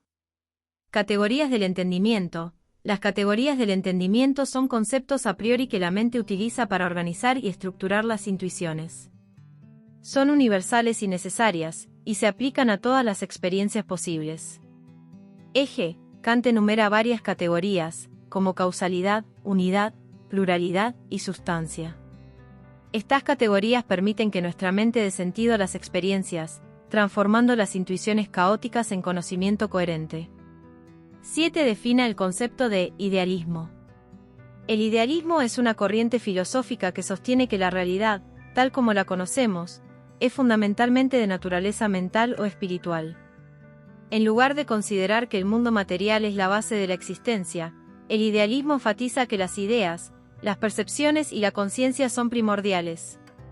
Características del idealismo. Primacía de la mente. El idealismo postula que la mente o la conciencia son la base de toda realidad. La realidad externa depende de la percepción y la interpretación que hace la mente. Relación con otras disciplinas. Esta corriente ha influido en campos como la psicología, la epistemología y la estética, al considerar la importancia de la percepción y la interpretación en la construcción del conocimiento. 8. ¿Cómo aborda Kant la cuestión de la libertad en su filosofía moral? Kant aborda esta cuestión de manera central, vinculándola estrechamente a sus conceptos de autonomía y deber. Libertad como condición de la moralidad. Libertad y moralidad. Para Kant, la moralidad solo es posible si los individuos son libres. La libertad implica que los seres humanos pueden actuar de acuerdo con la razón y no están determinados únicamente por deseos o influencias externas. Sin esta libertad, no podría existir un sentido genuino del deber moral. Autonomía moral.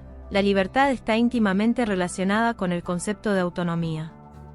Kant sostiene que la verdadera moralidad radica en actuar de acuerdo con principios que uno mismo se da, es decir, legislar para uno mismo. Esta capacidad de autodeterminación es un aspecto fundamental de la libertad.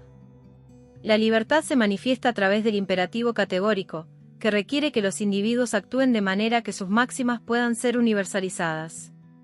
Esto significa que, al actuar libremente, deben considerar el impacto de sus acciones sobre todos los seres racionales.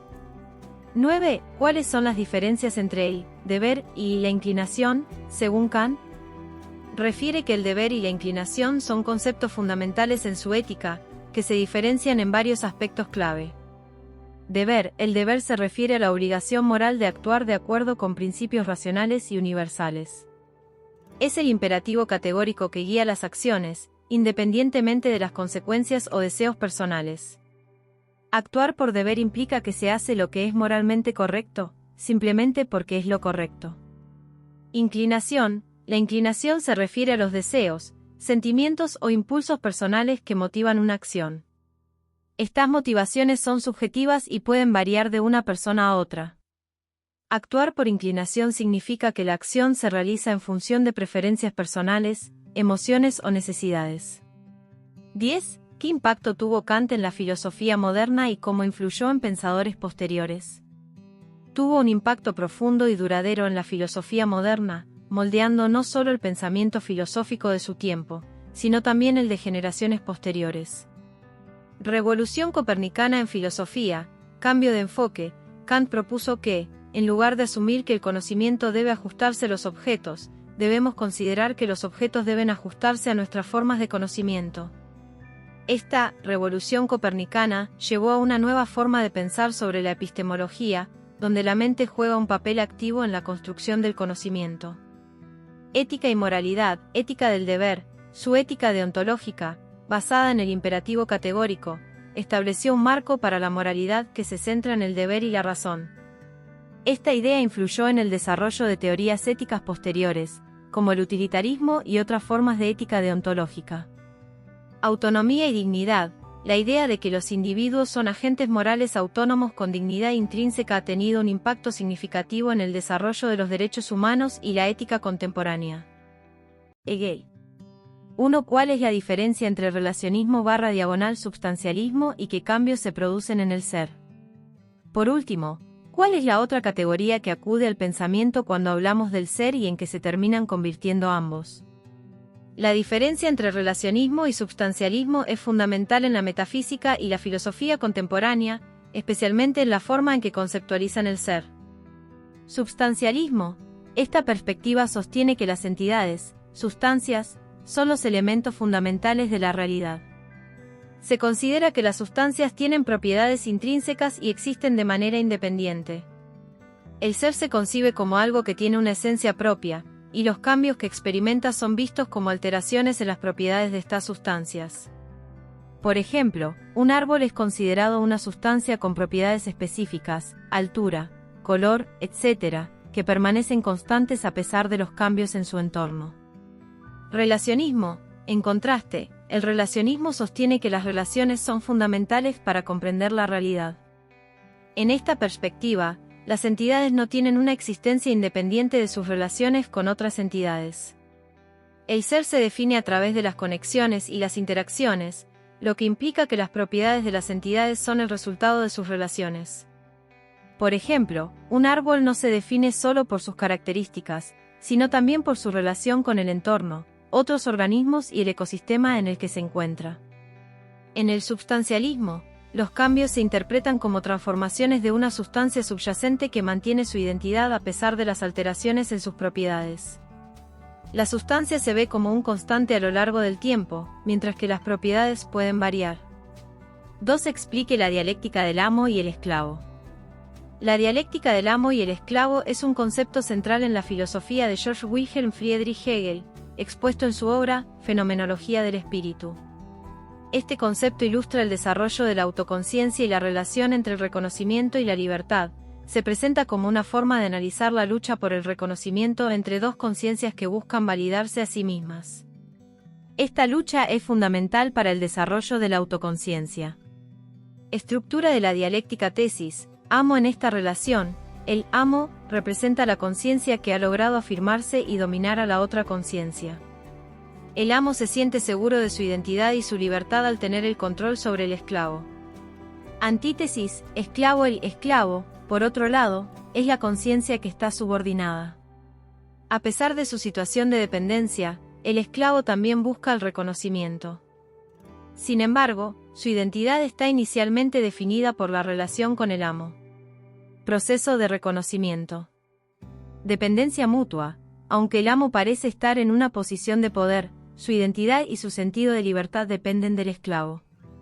La autoconciencia del amo está incompleta, ya que no puede alcanzar una comprensión plena de sí mismo sin el reconocimiento del otro.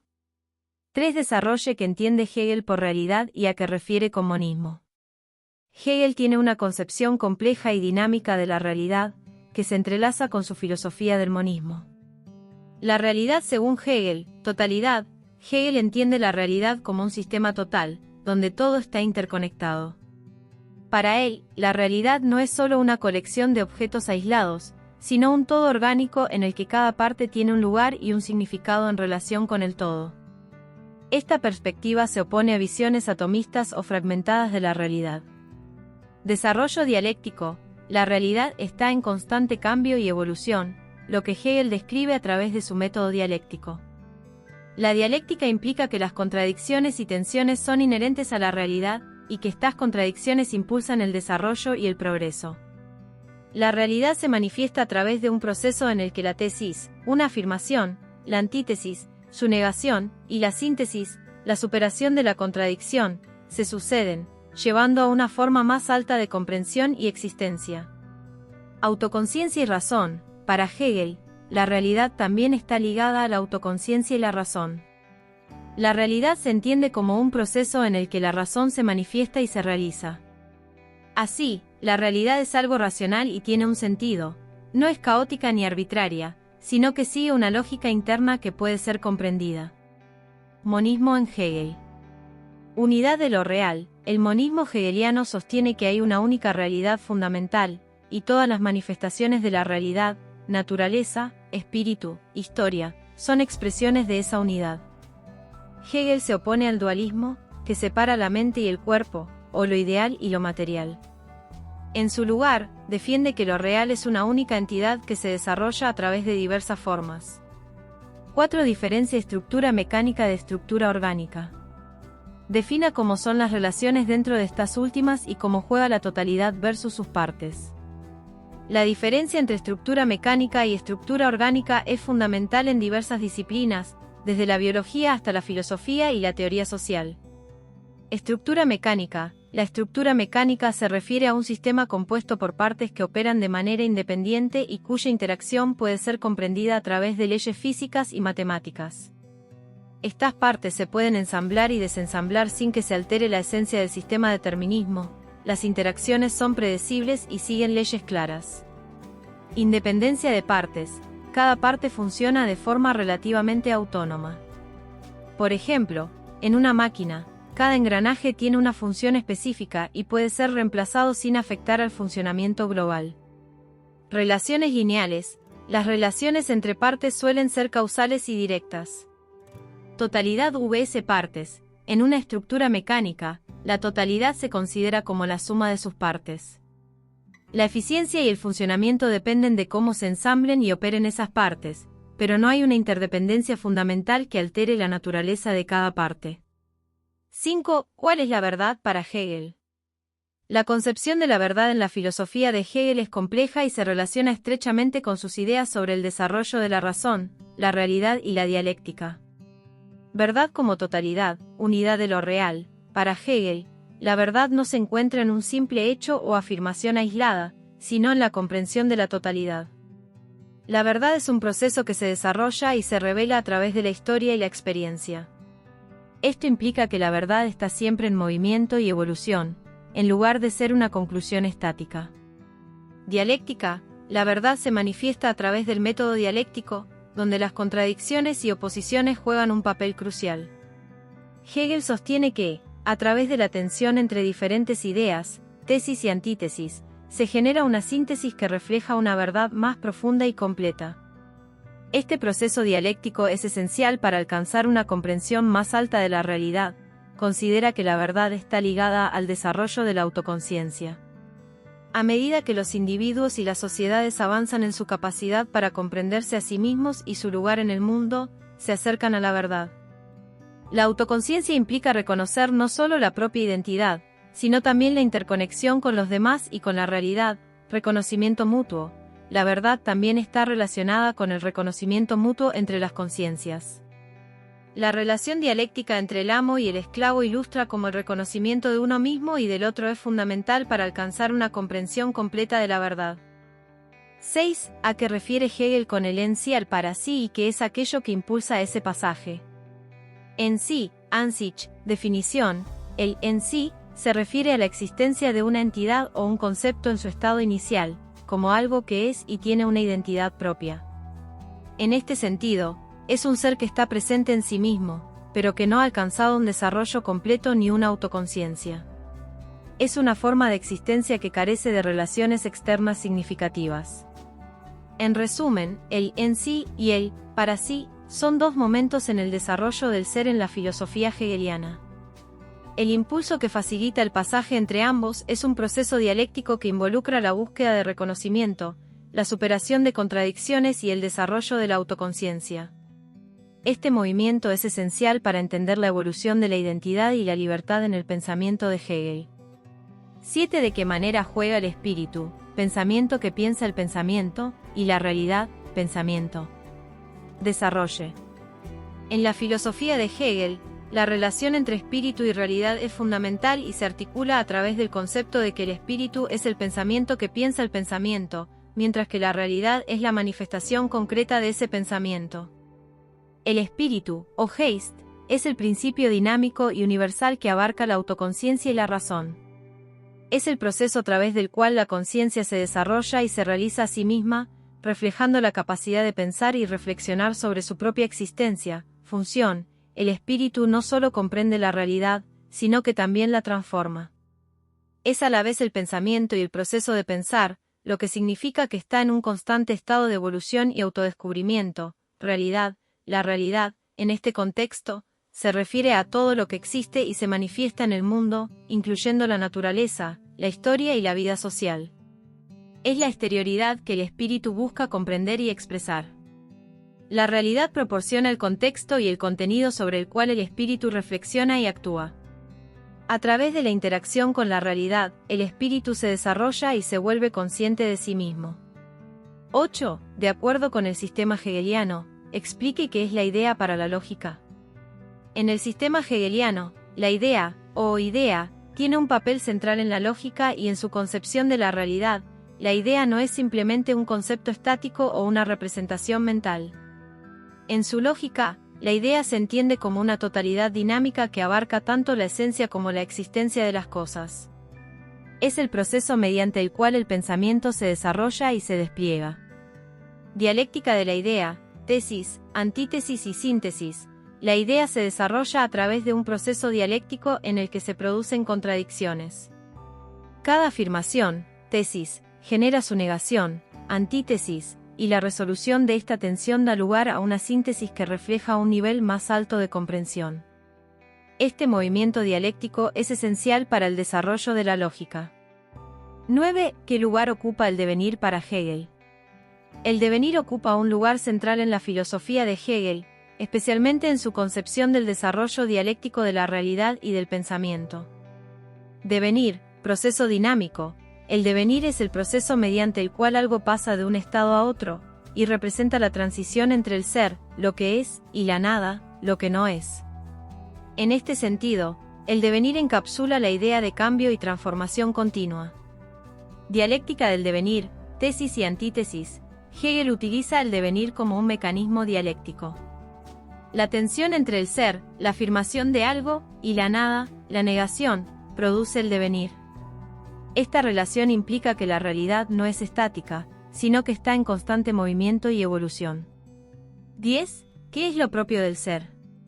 En la filosofía hegeliana, lo propio del ser se refiere a las características fundamentales y esenciales que definen la naturaleza del ser en su estado más elemental, inmediatez, existencia primaria. El ser es lo más inmediato y elemental. Es la afirmación de la existencia en su forma más pura, sin mediaciones ni desarrollos. Representa un estado de simple presencia. Indeterminación, falta de especificidad. El ser en su forma más básica carece de determinaciones o características específicas. Es una esencia abstracta y general que no ha sido diferenciada ni categorizada. Contradicción interna, relación con la nada. Hegel sostiene que el ser, al ser tan indeterminado y vacío de características, está intrínsecamente ligado a la nada. Esta relación genera una tensión que lleva al devenir, donde el ser se transforma y se desarrolla. Nietzsche.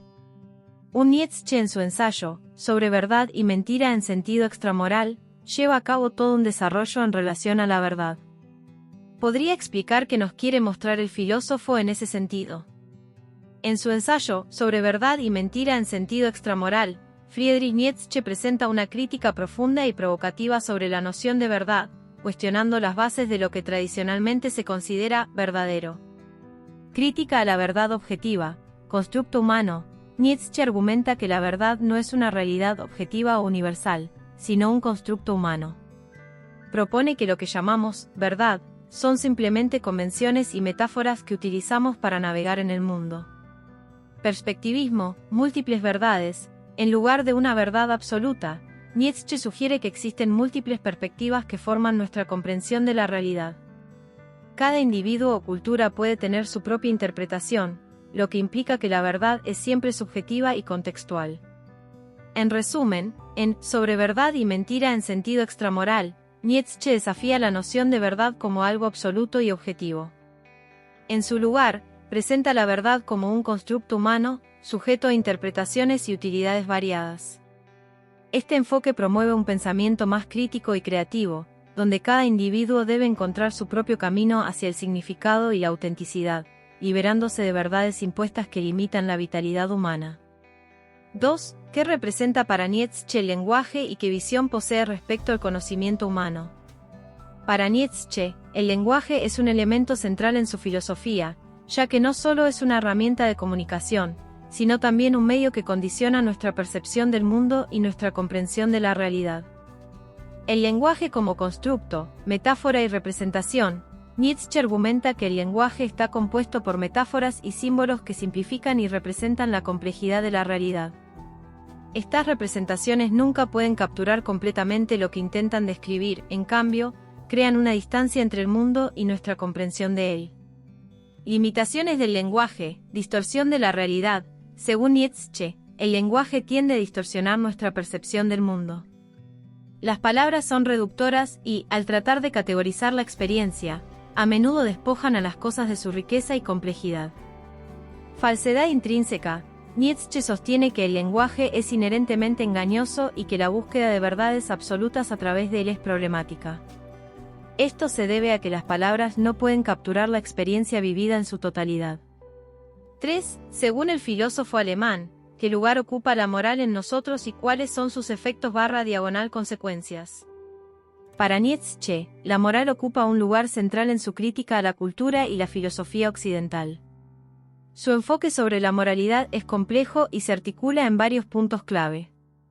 1. Crítica a la moral tradicional, moral de los esclavos. Nietzsche critica la moral tradicional, especialmente la moral judeocristiana, la cual considera una moral de esclavos. Esta moral promueve valores como la humildad, la compasión y la negación de los instintos vitales, en contraposición a los valores de poder y afirmación de la vida que él considera más auténticos. 2. La moral como construcción cultural. Nietzsche sostiene que la moral es una construcción social y cultural, no una verdad absoluta. Nace de la historia, las luchas de poder y las condiciones de vida de las personas. Por lo tanto, las normas morales son contingentes y pueden cambiar con el tiempo. Consecuencias de la moralidad. Represión de instintos. Según Nietzsche, la moral tradicional tiende a reprimir los instintos humanos naturales. Esta represión puede llevar a la angustia, la frustración y, en última instancia, a un debilitamiento de la vitalidad y la creatividad del individuo. Superhombre Übermensch. La figura del Übermensch, superhombre, representa a aquel que crea sus propios valores y se libera de las restricciones de la moral convencional. Esta figura encarna la autoafirmación y la vitalidad.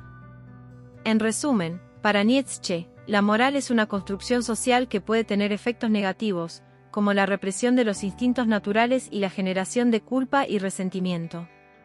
Critica la moral tradicional por su incapacidad para fomentar el florecimiento humano y propone la necesidad de una revalorización de los valores, buscando una moral que celebre la vida y la individualidad.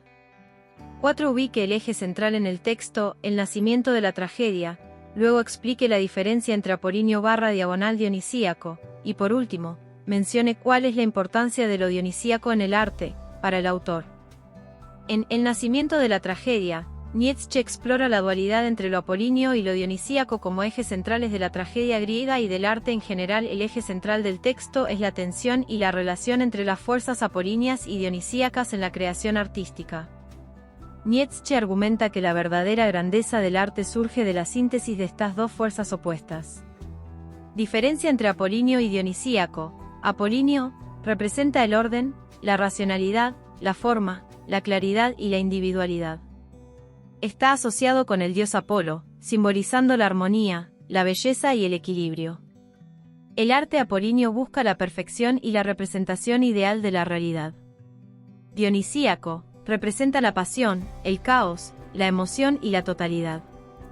Está asociado con Dionisio, el dios del vino y la fertilidad, simbolizando la extroversión, la experiencia colectiva y la fusión del individuo con el todo.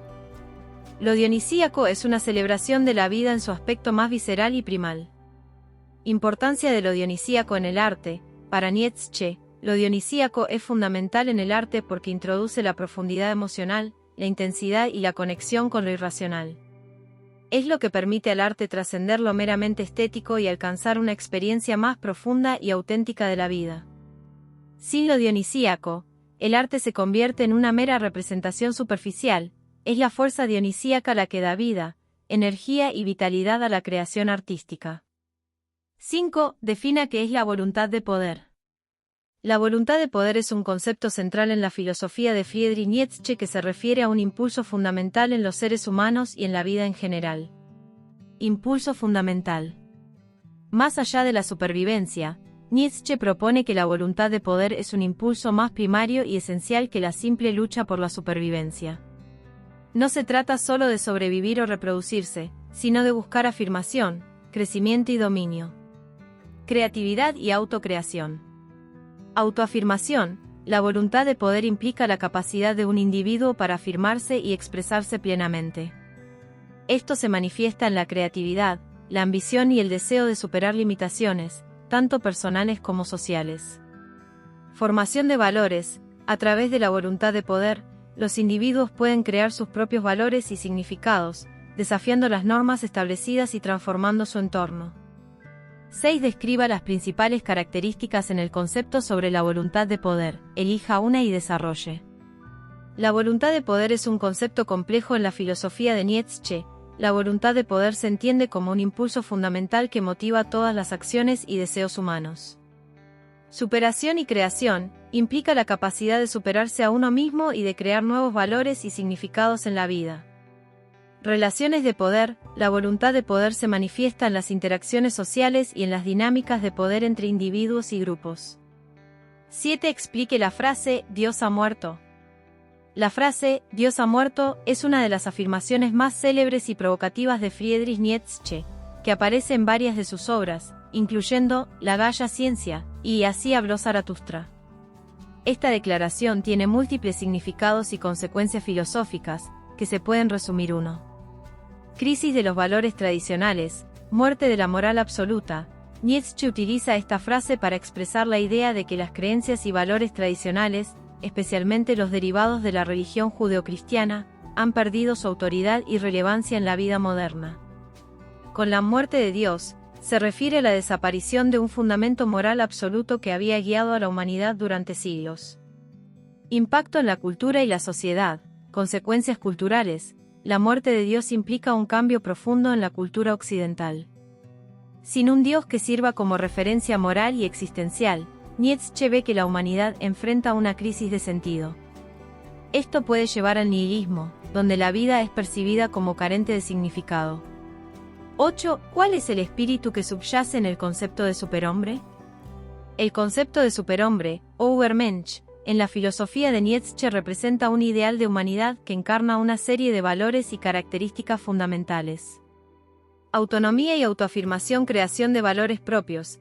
El superhombre es alguien que se libera de las convenciones y normas sociales impuestas, creando sus propios valores y significados. Este proceso de autoafirmación implica una profunda autonomía y la capacidad de definir su propio destino. 9. ¿Qué visión de hombre representaba en la modernidad para Nietzsche y cuáles serían sus consecuencias? Para Nietzsche, la visión del hombre en la modernidad está profundamente marcada por la crítica a la moralidad y las creencias tradicionales, especialmente aquellas derivadas del cristianismo y la filosofía racionalista. El hombre como creador de valores, Nietzsche argumenta que, en la modernidad, el individuo debe asumir la responsabilidad de crear sus propios valores en un mundo que ha perdido sus fundamentos absolutos. Sin una moralidad divina que lo guíe, el hombre se convierte en un artista de su propia vida, capaz de redefinir su propósito y significado. La superación del hombre, el concepto de superhombre, Übermensch, simboliza una nueva forma de humanidad que trasciende las limitaciones de la moral tradicional. Este ideal de hombre busca superar las normas establecidas y afirmar la vida en todas sus dimensiones, abrazando la creación y la autotransformación. 10. ¿Qué cambia en la filosofía a partir de Nietzsche? La filosofía a partir de Nietzsche experimenta cambios significativos en varios aspectos fundamentales. Crítica a la moralidad tradicional, revaluación de valores. Nietzsche desafía las normas morales establecidas, particularmente las de origen judeocristiano. Su afirmación de que Dios ha muerto señala la crisis de los valores absolutos y propone que los individuos deben crear sus propios valores. Enfoque en el individuo, centralidad del individuo. La filosofía de Nietzsche pone un fuerte énfasis en el individuo como creador de su propio destino. A diferencia de corrientes anteriores que valoraban la razón o la sociedad, Nietzsche subraya la importancia de la autoafirmación y la autenticidad personal. Nihilismo y la superación del hombre. La pérdida de valores absolutos puede llevar al nihilismo, un estado de desesperanza ante la falta de sentido. Impacto en el postmodernismo. El cuestionamiento de las narrativas y verdades absolutas por parte de Nietzsche ha sido fundamental para el desarrollo del pensamiento postmoderno, que enfatiza la diversidad de perspectivas y la construcción social de la realidad. Marx. 1. ¿Por qué decimos que la mercancía es aquel objeto despojado de su esencia? Decimos que la mercancía es un objeto despojado de su esencia en el contexto de la crítica de Marx al capitalismo y su análisis del modo de producción. La mercancía y el valor de uso vs valor de cambio, valor de uso, se refiere a la utilidad de un objeto, es decir, la capacidad de satisfacer necesidades humanas. Por ejemplo, un abrigo tiene valor de uso porque protege del frío. Valor de cambio es la cantidad de trabajo socialmente necesario para producir la mercancía y su capacidad para ser intercambiada por otras mercancías. Este valor se convierte en la principal preocupación en el capitalismo. Despojo de la esencia. En el sistema capitalista, las mercancías son despojadas de su valor de uso original y se convierten en meros objetos de intercambio. La esencia del objeto, que reside en su capacidad para satisfacer necesidades, es eclipsada por su valor de cambio. Relación de producción. La mercancía refleja las relaciones de producción en la sociedad capitalista, donde el trabajo se convierte en una mercancía en sí misma. Esto lleva a la alienación del trabajador, quien no ve el fruto de su trabajo como una expresión de su creatividad, sino como un medio para sobrevivir. 2. Defina qué es el capital. ¿Cuál es la posición del sujeto de acuerdo a la visión capitalista y qué ocurre con su subjetividad? El Capital es la obra más significativa de Karl Marx, publicada en 3 volúmenes entre 1867 y 1894. En este trabajo, Marx analiza la economía política del capitalismo, desentrañando sus estructuras, dinámicas y efectos sobre la sociedad y los individuos. Se explora la posición del sujeto en la visión capitalista, así como lo que ocurre con su subjetividad. Definición del capital. El capital se centra en el funcionamiento del sistema capitalista, explorando cómo se produce, distribuye y consume la mercancía. Marx examina las relaciones de producción, el trabajo, el valor y el capital, buscando entender la dinámica que conduce a la acumulación de riqueza y al mismo tiempo a la explotación de la clase trabajadora. Conceptos clave. Entre los conceptos fundamentales que Marx introduce están la plusvalía, que se refiere al valor excedente que los trabajadores producen y que es apropiado por los capitalistas, y el fetichismo de la mercancía, que explora cómo las relaciones sociales se manifiestan a través de los objetos en el capitalismo. En la visión capitalista, el sujeto es visto principalmente como un productor y un consumidor. Su valor se mide en términos de su capacidad para trabajar y generar riqueza, así como en su poder de compra en el mercado. Esto implica que la identidad del sujeto está intrínsecamente ligada a su rol en el sistema económico. 3. ¿Qué quiere decir Marx con que el objeto es un fetiche? Marx utiliza el término fetichismo para describir cómo, en el capitalismo, las mercancías adquieren un valor y una significación que parecen independientes de las relaciones sociales y del trabajo que las produce. Fetichismo de la mercancía, desconexión de la producción. En el capitalismo, los objetos, mercancías, son percibidos como portadores de valor por sí mismos, en lugar de ser entendidos como productos de un proceso de trabajo humano. Esto crea una ilusión en la que la mercancía se convierte en un fetiche, es decir, algo que parece tener un valor intrínseco y autonomía. 4. ¿Qué otro concepto filosófico utilizado por Marx contribuye a comprender la devaluación subjetiva del sujeto? Defínala. Otro concepto filosófico clave utilizado por Marx es el concepto de alienación. La alienación en el contexto marxista se refiere a la separación del individuo de su propio trabajo, de los productos que genera y de su esencia como ser humano. Este proceso ocurre en varias dimensiones: alienación del producto del trabajo. Los trabajadores no controlan ni se apropian de los productos que crean. En lugar de ver el resultado de su esfuerzo como una extensión de sí mismos, se convierte en un objeto extraño que les pertenece a otros, los capitalistas. Alienación en el proceso de trabajo. El trabajo se transforma en una actividad monótona y despersonalizada, donde el trabajador se convierte en un mero engranaje de la máquina productiva. Esto provoca una desconexión de su creatividad y de su identidad. 5. Desarrolla el concepto de expropiación. El concepto de expropiación se refiere al proceso mediante el cual el Estado o una autoridad pública toma la propiedad de un individuo o entidad, generalmente con el objetivo de usarla para un bien común, como proyectos de infraestructura, desarrollo urbano o servicios públicos. Características clave: justificación pública. La expropiación se basa en la idea de que la toma de la propiedad es necesaria para el interés general, lo que la distingue de la simple confiscación.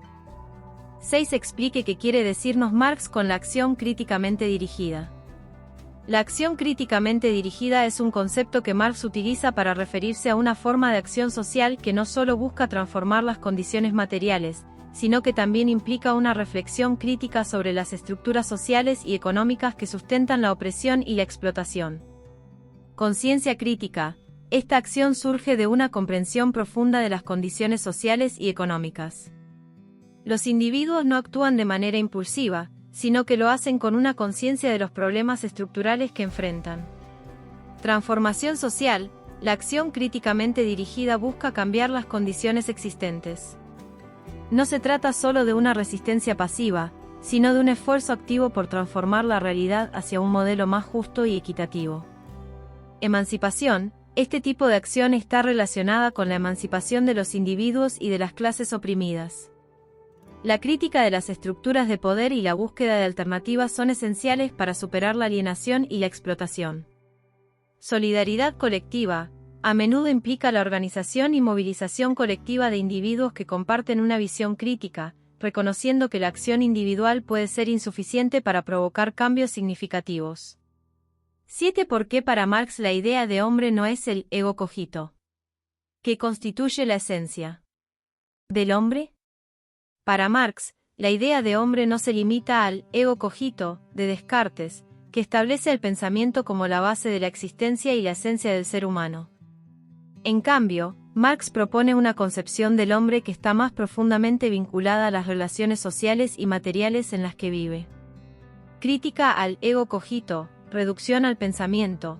El ego cogito de Descartes reduce la existencia humana a la capacidad de pensar y dudar. Para Marx, esta visión es insuficiente porque ignora el contexto material y social en el que se desarrolla la vida humana.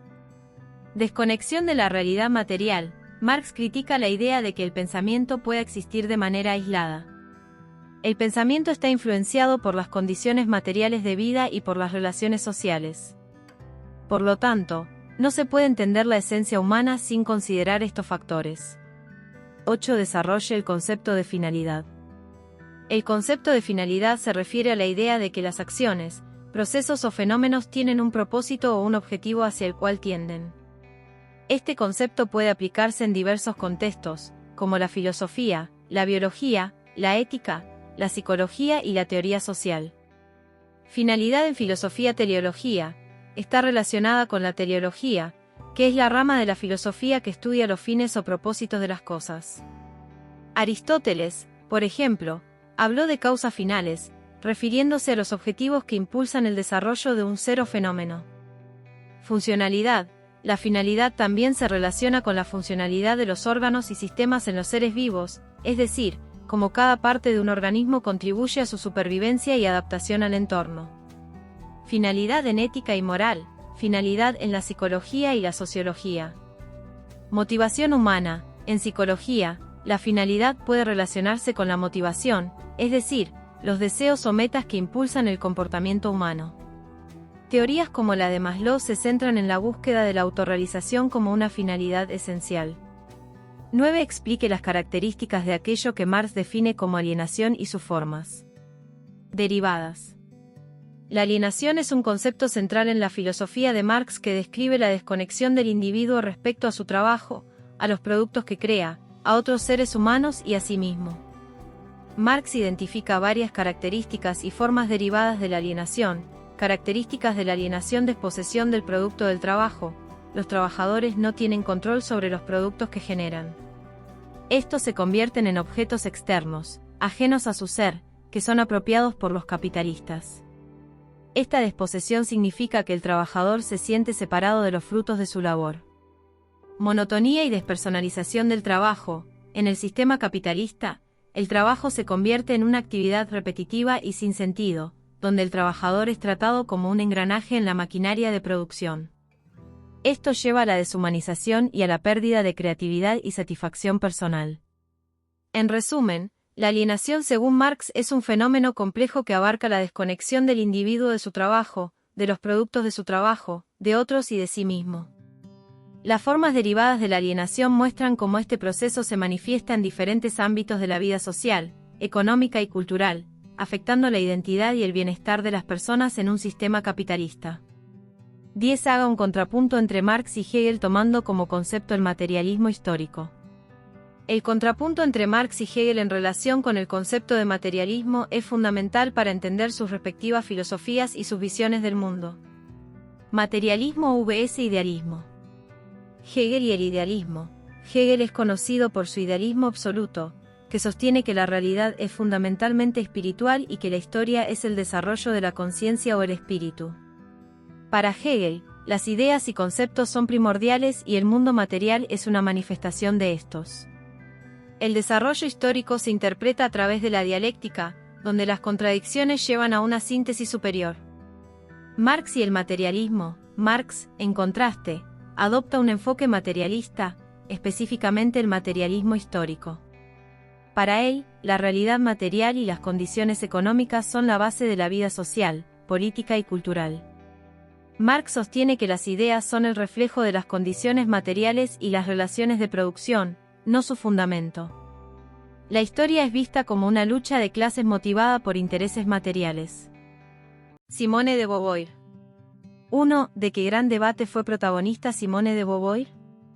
Simone de Beauvoir fue protagonista del debate sobre la igualdad de género y el feminismo, especialmente con su obra El segundo sexo, 1949, en la que analiza cómo las mujeres han sido históricamente definidas como el otro y subyugadas por las estructuras patriarcales. Este trabajo fue clave para el desarrollo del feminismo contemporáneo. 2. ¿Cuál fue el contexto epocal de la filósofa? Importantes cambios sociales y políticos del siglo XX, marcado por la Segunda Guerra Mundial, la ocupación nazi de Francia y el auge del existencialismo. Fue parte del movimiento intelectual y filosófico junto a Jean-Paul Sartre, y su pensamiento se desarrolló en un periodo de luchas por los derechos civiles, el avance del feminismo y la reconstrucción de Europa tras la guerra. 3. ¿Por qué se la llama filósofa de la libertad? Filósofa de la libertad, porque defendió la liberación individual y colectiva, especialmente de las mujeres, al criticar las estructuras sociales que oprimen la autonomía humana. 4. ¿Qué cuestiona en su libro La mujer rota? Cuestiona las expectativas sociales sobre el rol de la mujer en el matrimonio, la maternidad y la vida familiar. A través de 3 relatos, explora la crisis de identidad y el sentimiento de vacío que enfrentan las mujeres cuando sus vidas se ven definidas por roles tradicionales que limitan su libertad y su realización personal. 5. ¿Qué idea toma del pensamiento marxista? Toma del pensamiento marxista la idea de la opresión estructural. Al igual que Marx analizó cómo las clases sociales son determinadas por las relaciones económicas, Beauvoir aplica esta perspectiva al género, sugiriendo que las mujeres han sido históricamente oprimidas debido a las estructuras sociales y económicas patriarcales. 6. No se nace mujer, se llega a serlo. ¿Cómo lo podría explicar? Expresa la idea de que el género no es una condición biológica fija, sino una construcción social. Según Beauvoir, las características que asociamos con lo femenino, como la sumisión, la fragilidad o la pasividad, no son innatas, sino que son impuestas culturalmente a las mujeres a lo largo de su vida. 7. Para abordar el tema de la opresión a mujer, toma una idea de Hegel, la puede explicar. Beauvoir toma de Hegel la idea del ser para el otro, para explicar cómo la mujer ha sido históricamente definida como el otro en relación al hombre. Según ella, esto implica que la mujer no es vista como sujeto autónomo, sino como objeto subordinado, lo que limita su libertad y desarrollo.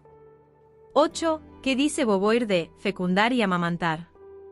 Critica que la sociedad haya convertido actos biológicos como fecundar y amamantar en atributos exclusivos de la mujer, limitándola a roles reproductivos y domésticos.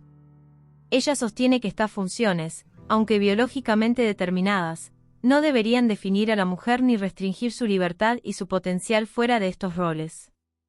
En su visión, la opresión de la mujer se da cuando estos actos naturales se convierten en la única medida de su identidad y valor en la sociedad.